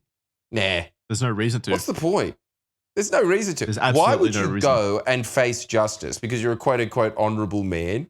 Man, I reckon anybody ever who was convicted of war crimes is all of a sudden going to be like, I didn't do anything. No, screw you, I'm not going. There's no one would ever do it. Well, they can't visit any other country. I've always thought about the legitimacy of an international court. I'd really like somebody do explain this to me because I'm sure that there actually is good examples of this working. But a lot of the time, whenever I think about international law, I think, what's the point of it? Why are we pretending that this exists? It's not to jail them, although they would if given the opportunity to. It's more so, I think, to say, well, you're not allowed to visit literally any other country in the world now. You've lost your privilege to travel internationally, basically, because you will be arrested whenever you come to an airport. Okay. All right. Yeah, but I'm guessing, like, you know, there's like as a Russian officer, that was my fate anyway, you know? It's not that much of a punishment for that guy. It's really not. But it does, in this particular case, it does at least lay blame at some people for what happened. Yeah, that's true. Okay. It gives the families a little bit of justice, perhaps in a weird way. Well, not a weird way, in an understandable way, where they can at least kind of understand how it happened, why it happened, who was to blame for it. So, yeah, better that the international courts do exist, even though they are entirely ineffectual, like you said. Actually, yeah, you've given a pretty good case for that. Everybody else, you are excused for this week until Friendly Geordies has another question that he can't be bothered to look up himself. But for now, Jackson's done a pretty good answer to that with his. This was a great advertisement for Jackson's Guessopedia style books that he's releasing, wasn't it? It was just like, I think that might be the case. Yeah, I don't know, it sounds legit enough. Yeah, you can find that exact quote that I just said under the entry for the international court system in my book. Yes. History of international courts. 3 of the men, Igor, Sergei, and Leonard, were charged with life imprisonment for causing the crash of MH17 and the murder of 298 people on board.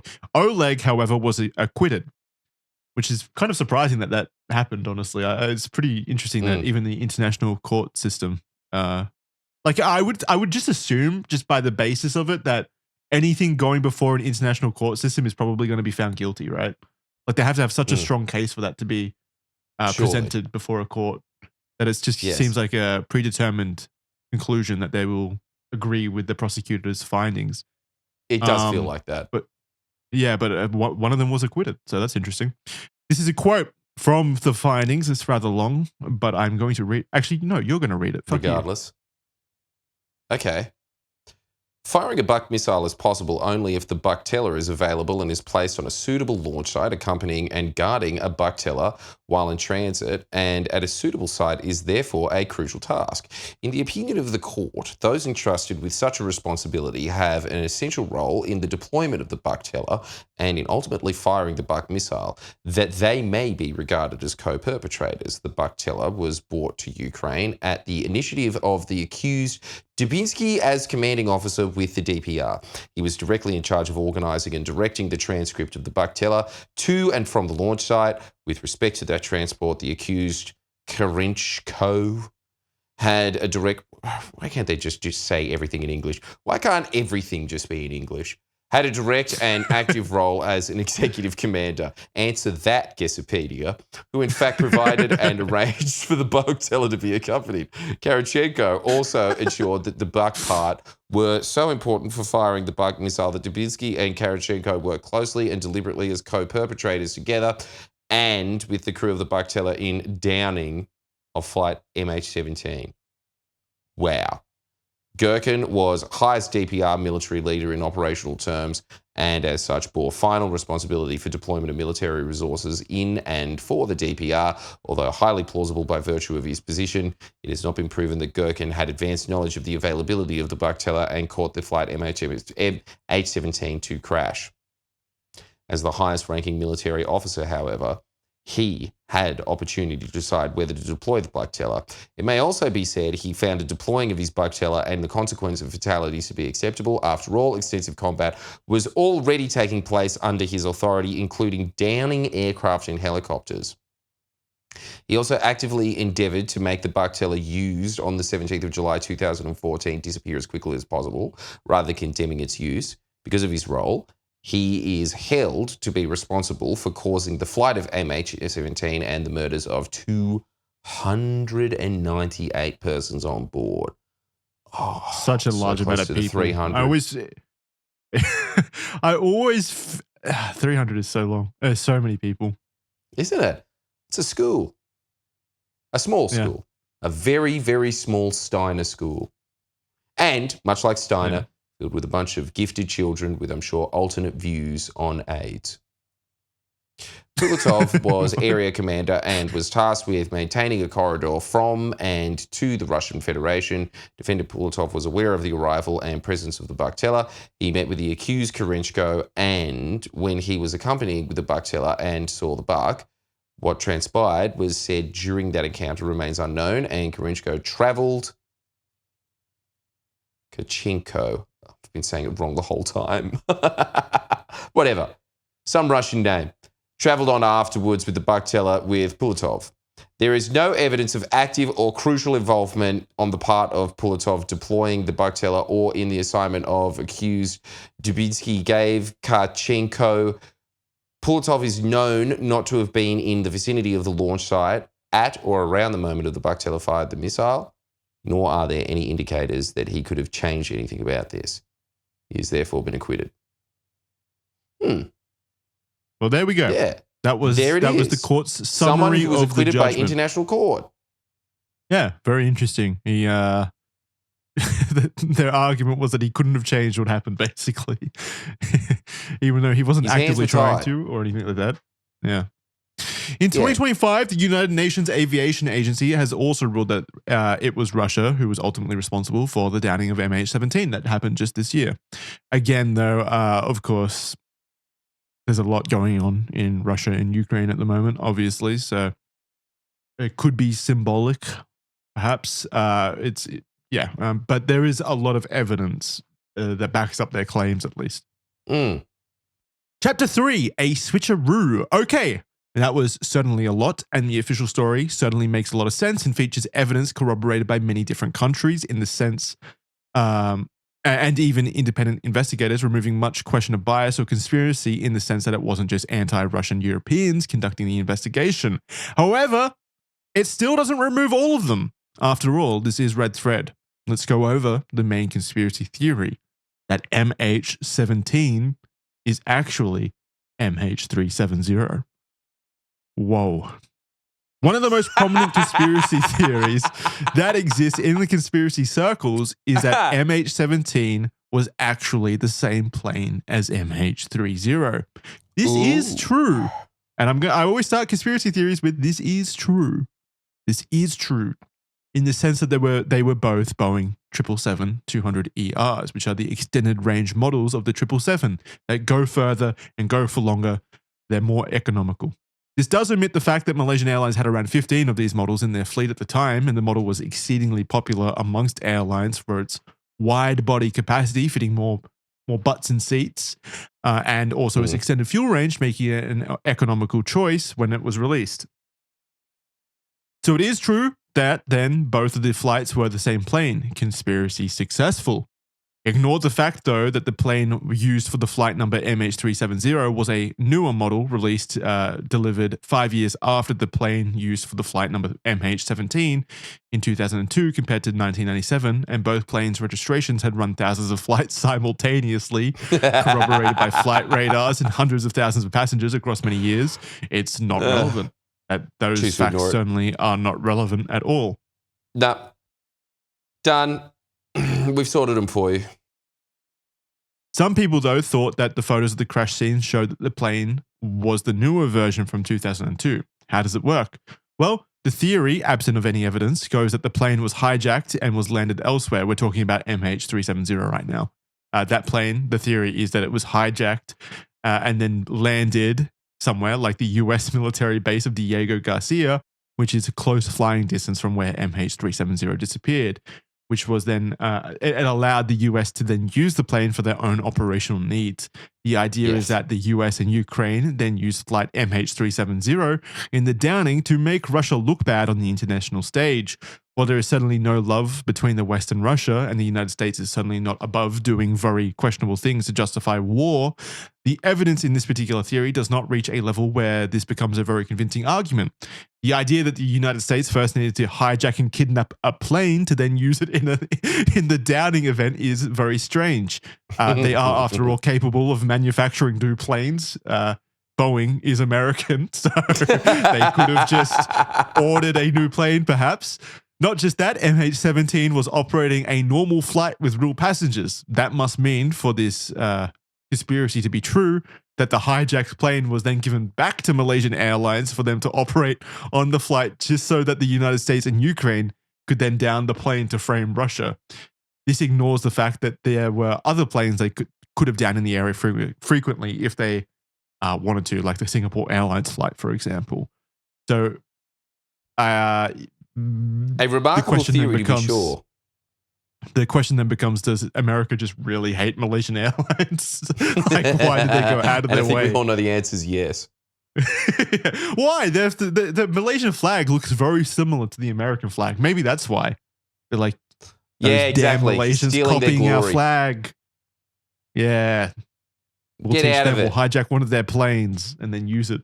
And come up with this extremely elaborate ruse. In fact, antagonize a war with Russia. That was a sidestep in getting at the Malaysians with this one plane. The goal was more... the whole Russia thing was just a happy accident. They just really wanted to stick it to Malaysia, I guess. Regardless, those who believe this theory point out a few major points. In fact, they've got evidence. One is the configuration of the windows. They say that the plane used in MH17, that's the flight between Amsterdam and Kuala Lumpur that went down over Ukraine, had an extra window next to the right side door on the fuselage historically, which the MH370 flight did not. Importantly, though, neither apparently did the wreckage of the crashed plane. In fact, the wrecked plane that crashed in Ukraine had a configuration exactly the same as MH370, the missing plane. Very strange. And we've got pictures right here showing that. They also point out the alignment of the flag. They claim there is a manipulation going on in the photos being released, like the flag being omitted from the pictures entirely. And we can see that as well in this picture below. There's a picture right here of the fuselage. And interestingly, there's no flag. There's no Malaysian flag above that door. When in other pictures of the plane safely at the airport, we can see a Malaysian flag. Very confusing. Yes. Just ignore the picture of the wreckage with the flag right above it. That's not but you really didn't have to point that out. Let's all just look at this other one. The window part is easy to explain. The right side window beside door 2 on 9M MRD, that's the registration for the plane used during MH17, was covered during a 2006 cabin reconfiguration. The photos that show this window is open, that conspiracy theorists used to show, are actually from before the 2006 reconfiguration. They're just using old pictures before that window was blocked out. There are countless pictures of the plane between 2006 and 2014, hundreds in fact, between those 8 years, that show the window blocked the same way as it was found in the wreckage. As for the flag alignment issues, Well, the placement and orientation varied by the side of the fuselage where it was. The assertion from conspiracy theorists that the flag doesn't line up with the windows in the same way. There's a picture up here that shows that it's not. They like drew a line down from where the flag is to the window to show that the wreckage flag is not in alignment with the window below it. Like if you draw a line through it, it's off slightly. So apparently that's proof that it's not the right plane. This one little detail of the flag being slightly not in the same place. As for these flag alignment issues, the placement and orientation varied by the side of the fuselage. The assertion from conspiracy theorists that the flag doesn't line up with the windows in the same way as pre-flight photographs show ignores the perspective of the photos which skew the fuselage. If you tilt your head and look at the panel with the understanding that it was just blown up and torn off a fuselage and then impacted the ground at high speeds, you'll notice that it is, in fact, it does line up with the window below it. So this is the evidence that you give us. Not very convincing, guys. Still, we will persist and try to believe it.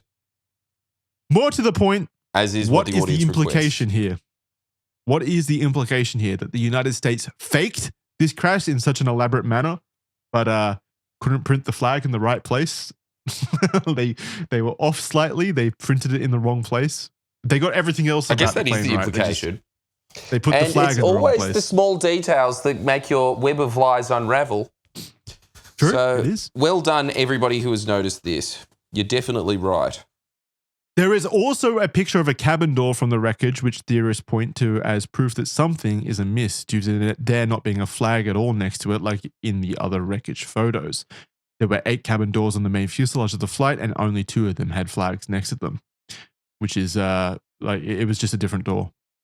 They were taking photos of a different door entirely, so that's why they believe that there was only like one door on this plane, I guess. 777s have 8 doors. They also claim that the passengers of MH17 may have been passengers on MH370, as apparently pro-Russia rebel commanders said that the bodies looked like they had been dead for days, saying that they may have been tortured before the crash. Igor Girkin apparently made a comment saying that, quote, the bodies were not fresh, end quote. So again, the insinuation here, even though these quotes have been unable to be corroborated, the insinuation is that the United States and Ukraine stuffed this plane full of dead bodies from MH370 to make it look like people had died in the crash. It's like at some point, Occam's razor has to actually play a part. Like that is so stupid. Why would you do that? I don't know. Oh, there's so many things that could go wrong. Bodies? Imagine trying to seriously do that in the real world. Oh, plus, you can't have an autopilot. There has to be one living pilot in there who is okay with dying for the cause in there. He's like, yes, I will fly this plane full of dead bodies. Yeah. What do they say? Blown You up just in propped the sky. up a dead pilot. Yeah. It's so dumb. Someone has to make it get off the ground. Oh, maybe they're saying that they might have parachuted out. Oh, maybe. But you know what? I think it's more likely that they put the dead body in there and then they just tied a brick to the pedal on the floor. All right, put it in the general direction of Ukraine, and it just so happened to go on that main flight path. Yeah, okay. I mean, stranger things have happened. I would like to add this to this, though. Or have they? Or have they? So. That's quite strange. Yeah, I don't think they. That would be the strangest thing that has probably ever happened.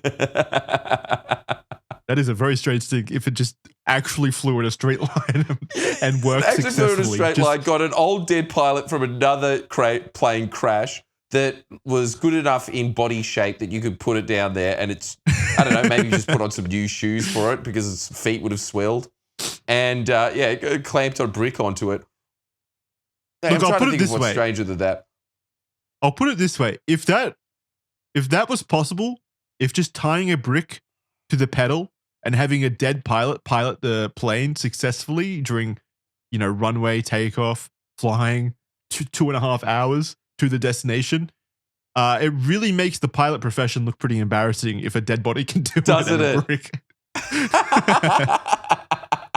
That must be the easiest job ever. You can step it up. Put a chicken in the seat. It's alive. Do we even need pilots at that point? We've got bricks. It's so dumb. It's such a dumb God, you can theory. save a lot of money. So again, these quotes have been unable to be corroborated. They also point to the ID number of the plane, which on Wikipedia is listed as 9M-MRD. That's the registered license, basically the license ID of the plane. But an image that was taken by of the plane before it departed from the airport shows the registration 9M-MRC printed on its wheel flap, which is still not the same registration as MH17, by the way. I just want to make that clear. It's not. But the point is that, weirdly, the wheel flap shows a completely different registration number to the one that MH17 should have been.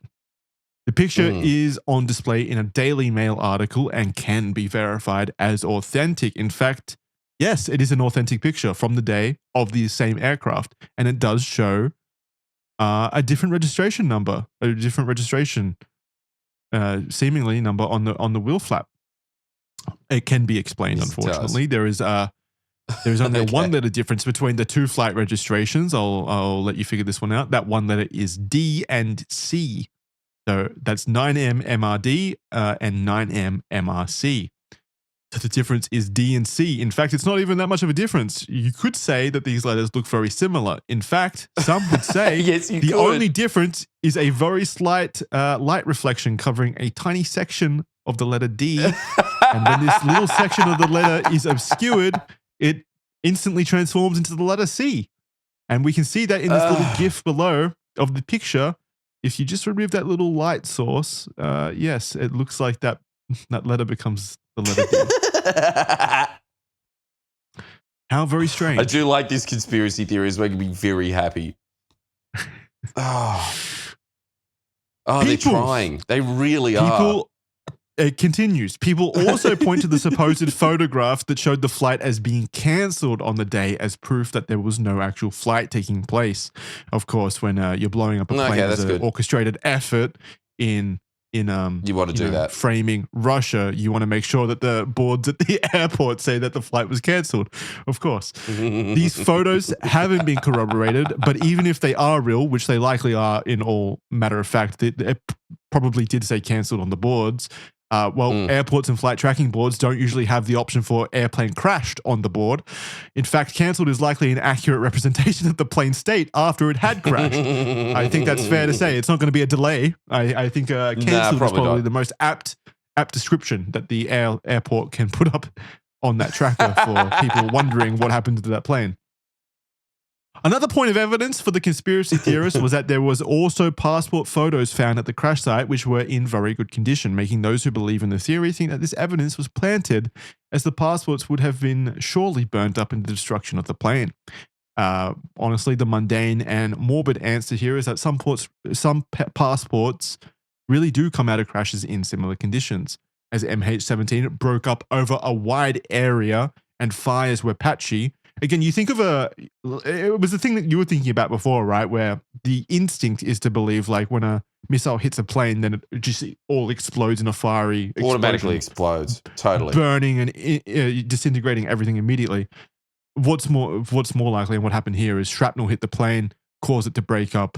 There would have been like probably an explosion in the sky due to the missile, but it's more likely that the aircraft disintegrated and structurally fell apart in the sky, meaning that there probably wasn't, or there maybe wasn't. I'm not going to say it 100%. Probably wasn't a fire in the luggage compartment, for example, or things like that. Yes. So, yes, MH17 broke up over a wide area and fires were patchy. Many items were flung clear or shielded inside bags and never burned. Modern passports are certainly tougher as well than they were historically, now being made of polycarbonate data pages, which are more durable, not fireproof, sure, but still tougher. An example, Pan Am 103 exploded over Lockerbie, one of the most famous air disasters in history, in 1988. Investigators recovered an enormous volume of personal effects, which included passports and archived notes made of paper. And this is a very similar situation. I don't know if you know about the Lockerbie disaster. Pan Am Never heard of 103. it in my life, but go on. It was a plane flying over the town of Lockerbie in Scotland, and basically a bomb exploded in the plane from a terrorist, from Irish terrorists or whatever at the time. It exploded. Oh, yes.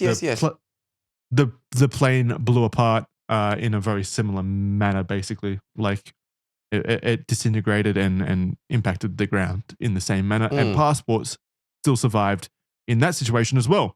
In fact, approximately 85% of victims' belongings were returned to families in that event. In that particular event, where a bomb exploded in the plane, causing structural damage as well, 85% of victims' belongings were returned to families in that event.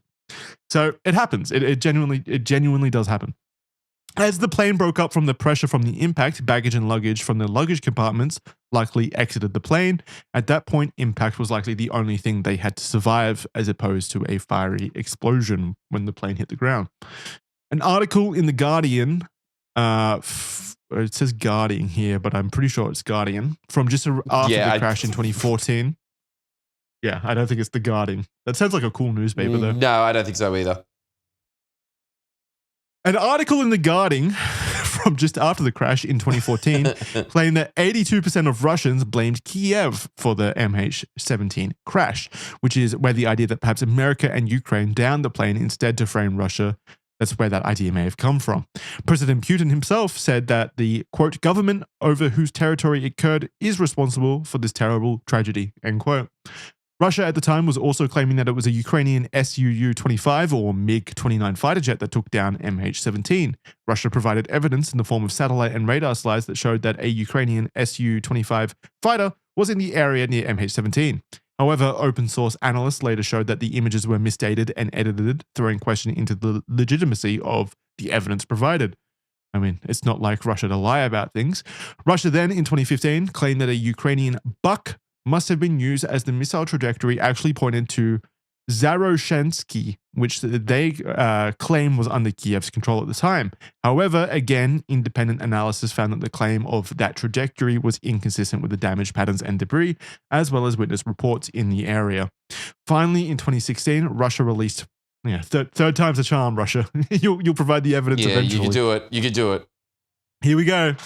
Finally, in 2016, 2 years later, Russia released primary radar from Ust-Donetsk showing that there was no missile aircraft approaching MH17 from rebel-held territory, implying that a Ukrainian launch was the answer. However, again, investigators reviewed all primary radar, and the conclusion was that the radar didn't show another aircraft, but it didn't disprove a Buk launch from separatist-held areas. Ultimately, the overall evidence still pointed to a Buk launch from rebel-controlled territory. The evidence provided by Russia has been insufficient, contradictory, or manipulated in various provable ways. Again, this conclusion, and also you can look up those ways, by the way. It's a lot of data analysis and things like that, and going into metadata of images and such. But look it up if you want to, confirm the veracity of that claim that I'm making of Russia lying right now. The document is linked in the description, all sourced. The sources down the bottom, which you can click on and read for yourself and make up your own mind. Again, this conclusion doesn't just come from Ukraine and European organizations who are, of course, understandably biased against Russia. We know that for a fact. That is, of course, true. There is no love between Europeans and Russians. Europea, my new country. Man, what an old school way of saying it. If it was simply I like Europea, huh? Europea, yeah. Let's change it. Never refer to it as Europe anymore. It's now Europea. Ever again. It does. You're not allowed to. It does sound more noble. I do like that a lot more than Europea does sound way more noble. Yeah. If it was simply a he said, she said situation, it would be entirely understandable for a level of scrutiny to be levied here against the claims. However, independent-backed OSINT, open source intelligence analysis, also backs up the official story in the situation. And there is a magnitude of evidence available that supports the claim heavily. In many situations, Occam's razor still prevails. What is more likely? That the United States and Ukraine collaborated on a project that involved hijacking MH370 to then use that plane in a shoot-down to make Russia look bad at a time when Russia's international reputation had already been flushed down the drain with the invasion of Crimea just months before. or that armed separatists acted outside of the chain of command in pure instinct in an active war zone and misidentified a commercial airliner as an active hostile. I know what I'm placing my bets on in that situation. Right. On America. And that is? On America being the bad guys. Okay, yep. Yeah, there we go. Put it all we on just red. needed to verify that. Hey, you're listening to a conspiracy theory podcast, all right? Quote, instead of providing reliable information to the competent investigative bodies, the Russian authorities spread disinformation, including successive contradictory versions of the events designed to create confusion. As demonstrated by open source intelligence published in numerous reports, the Russian authorities even went so far as to submit manipulated radar, satellite, and other data in order to obfuscate the truth. End quote. And for fun, to end this episode right now, here are some other entertaining conspiracy theories that surround flight MH17 that never have any evidence to back them up. So it's not really something that we can deep dive into like the previous claim. But they're more like conspiracy claims as opposed to theories. But, you know, It's still fun to read out. Fun nonetheless. It's still fun to read out. Yeah, we'll still give them the time of day. These were collected, by the way, from bellingcat.com, from an article of his basically compiling them. So this is basically verbatim. So go check that out. Number one. This is claim number one. Israel assisted the Ukrainian shootdown of MH17 in order to distract the world from its ongoing offensive against Gaza. Here's a quote example of this claim. Quote, I'll put my hand on my heart and say Putin had nothing to do with this. He had nothing to gain, everything to lose, and there is no evidence to even suggest he did such a thing. Here's what's in my tank. There is zero question in my mind as to who was responsible for the downing of flight MH17. Benjamin Netanyahu. Benjamin Netanyahu. There End you quote. go. He was out there. He was first of all, no one's claiming that Putin had any knowledge of this event happening. Like, the most logical answer to this is that Russian-backed separatists misidentified the plane. Like, it wasn't like Putin was like, go out there and down Malaysian Airlines flight MH17. I don't think that happened. Yeah, I don't think it was an order that went all the way to the top. Yeah. Then again, interesting theory. Yeah, I don't think that happened. I definitely do think Benjamin Netanyahu, on the other hand, did say, go out there and down Malaysian Airlines flight MH17. It's incredible that he has such an extensive knowledge of the world that he knew its flight path too. Yeah, he's really good at that. Wow, I didn't know how he was so anti-AIDS. Here's the good one. I love this one. Number two. The Illuminati / New World Order / Satan downed MH17 in order to usher in World War III, the rise of the Antichrist, and the end of the world. Quote, the MH17 false flag attack has been orchestrated by the Illuminatis as a trigger for 2014 World War III in order to open the reign of their master Satan, the New World Order. And we have a picture here taken from this forum website. It reads, here's the proof that MH17 is an Illuminati false flag. He spelled false wrong. It says flash flag meant to provoke WW3 are so numerous. The logo of the company is a phoenix with the red and blue colors. The phoenix is a symbol of Satan, who will play the role of Jesus. So the phoenix symbolizes the resurrection of Jesus. In reality, the story of Jesus, as known by the people, is 100% forged by Satan. Jesus was a real prophet of God. A man like Adam was. He died and has never been resurrected and will never come back before the hereafter. The red and blue colors remind the red-blue pills at Matrix. The two... Oh, man. Man, the two false choices of Satan. Stretching, isn't it? It's so good. This is my type of conspiracy theory. I love this shit. Satan versus Jesus. Well, both paths represent fair match. Idolatry, which is probably the worship of idols. None of Jesus or Satan is God. It also refers to the comet ISON, which was called the Phoenix Comet. ISON was blue before coming close to the sun, and then became red.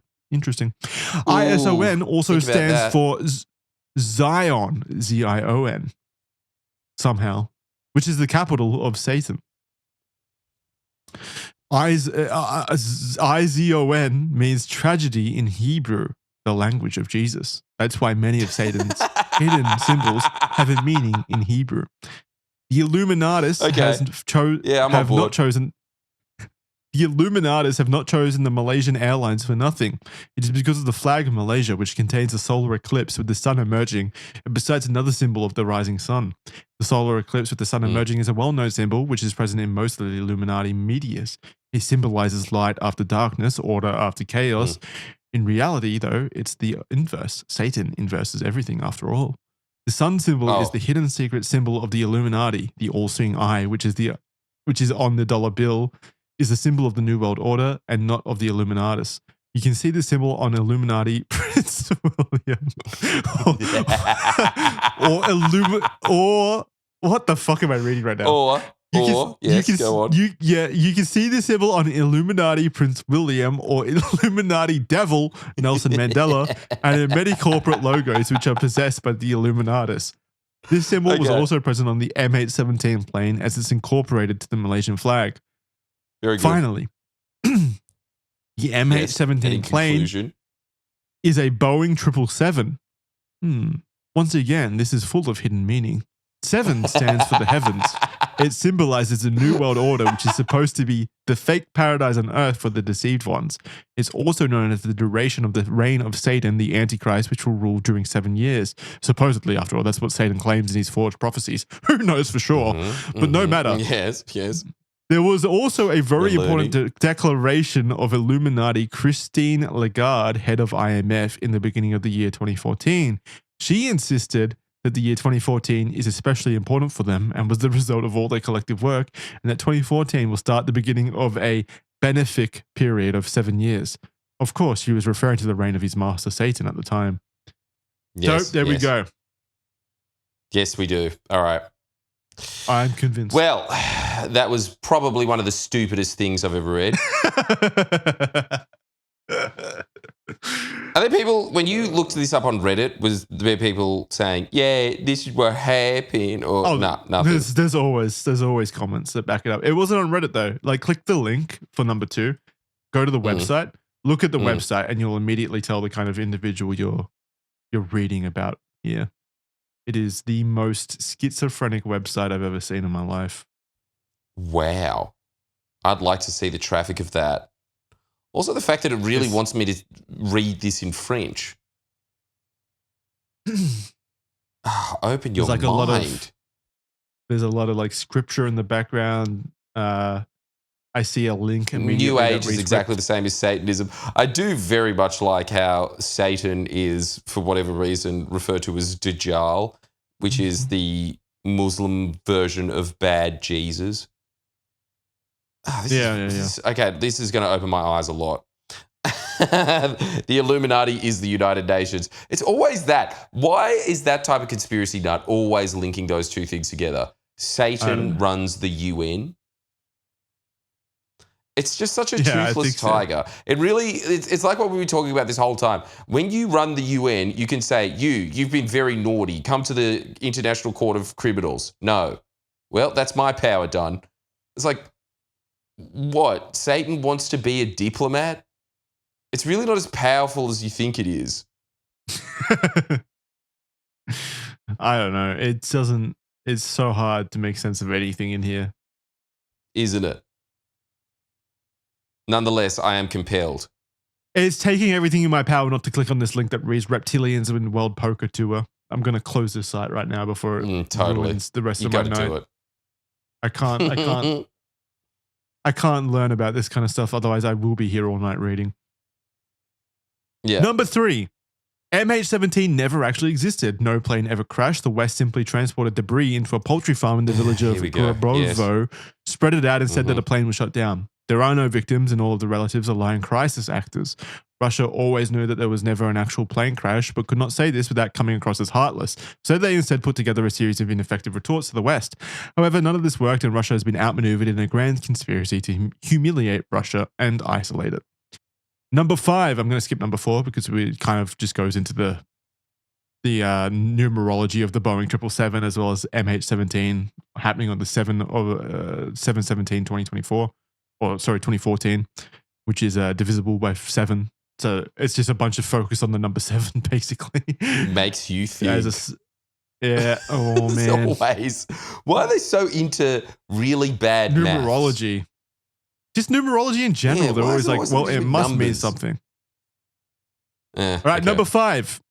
Ukraine and its Western Modi-hating backers shot down MH17, thinking that the flight was actually the plane carrying Indian Prime Minister Narendra Modi in order to prevent the rise of India and its independence from Western institutions.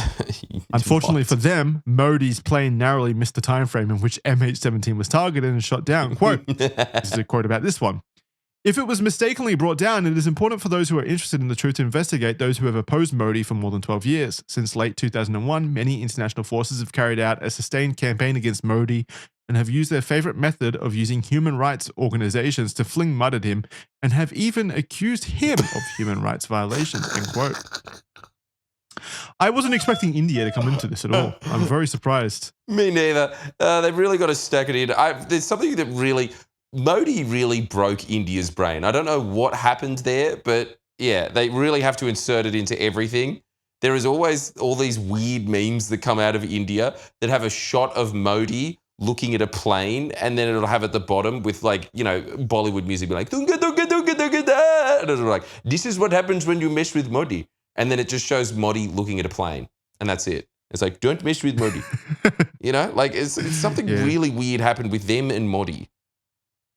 Indian hype videos are so strange, especially political ones. It is exactly like what you just said. Yeah. All right, we come to our final 2. Number 6, the Illuminati shot down MH17 in order to kill AIDS researchers. The global elite, who have a vested interest in the continued growth of the pharmaceutical industries and the depopulation of the planet, as we all know, shot down MH17 in order to prevent a cure for AIDS to surface. It's just, I was waiting for they're trying to keep AIDS getting spread around in Africa one. It's incredible. They're all based off the same 5 or 6 conspiracies you hear over and over again. I have Indian and Pakistani friends, so I hear these Modi ones as well. They're all classic tropes, aren't they? Yeah. And they insert it into every single thing that happens. Every event is somehow everything is always that. They're correct. Yeah. Yeah. I mean, it must be fun, honestly. The world's way more boring if you're looking at things. It sounds really boring after a while. It's like, yes, we've heard this one. Come up with something else. Yeah, true. Reptile people hasn't been blamed in a long time. Reptiles? Reptile people. Lizard people. Well, they did kind of above with the whole Satan thing. Close enough. Quote, if we take all of these clues into consideration, would it be safe to assume that the scientists on board MH17 were about to present breakthrough research which could have resulted in the AIDS cure? Could these men have been taken out by the global elitists in order to protect the highly profitable AIDS industry, which generates billions of dollars for government-run pharmaceutical companies, end quote. I always love it when they like concoct these little conspiracy theories as just questions. Like, I'm just asking a question here, guys. It's just a question. Oh, yeah. No, always, like, evidence or anything? Nah. I know what you're doing. No, I know what you're doing. Number 7, final one. And this one came out of nowhere for me. I was like, what the fuck? Number 7, a Chinese crew shot down MH17 with an anti-air missile, and Putin knows about it, thus causing a supposed cooldown in Sino-Russian relationship building. A Chinese crew used an HQ-16, which is a Chinese mid-range surface-to-air missile system. Oh, and China also shot down MH370 too, probably with an HQ-16 as well. The motive is unknown. They might just really hate Malaysian Airlines. Quote, this raises the intriguing... This is a quote from someone who believes in this theory. This raises the intriguing possibility that MH17 was actually shot down by the Chinese, as the Ukrainians would not have any crews trained on the HQ-16, whose instrumentation would probably be marked in Mandarin or Cantonese. There are not a lot of Chinese-speaking Ukrainians. In fact, there are not a lot of Chinese restaurants in Kiev. Interesting. Okay, all right. Well, they've thought of all the bangles. Yeah.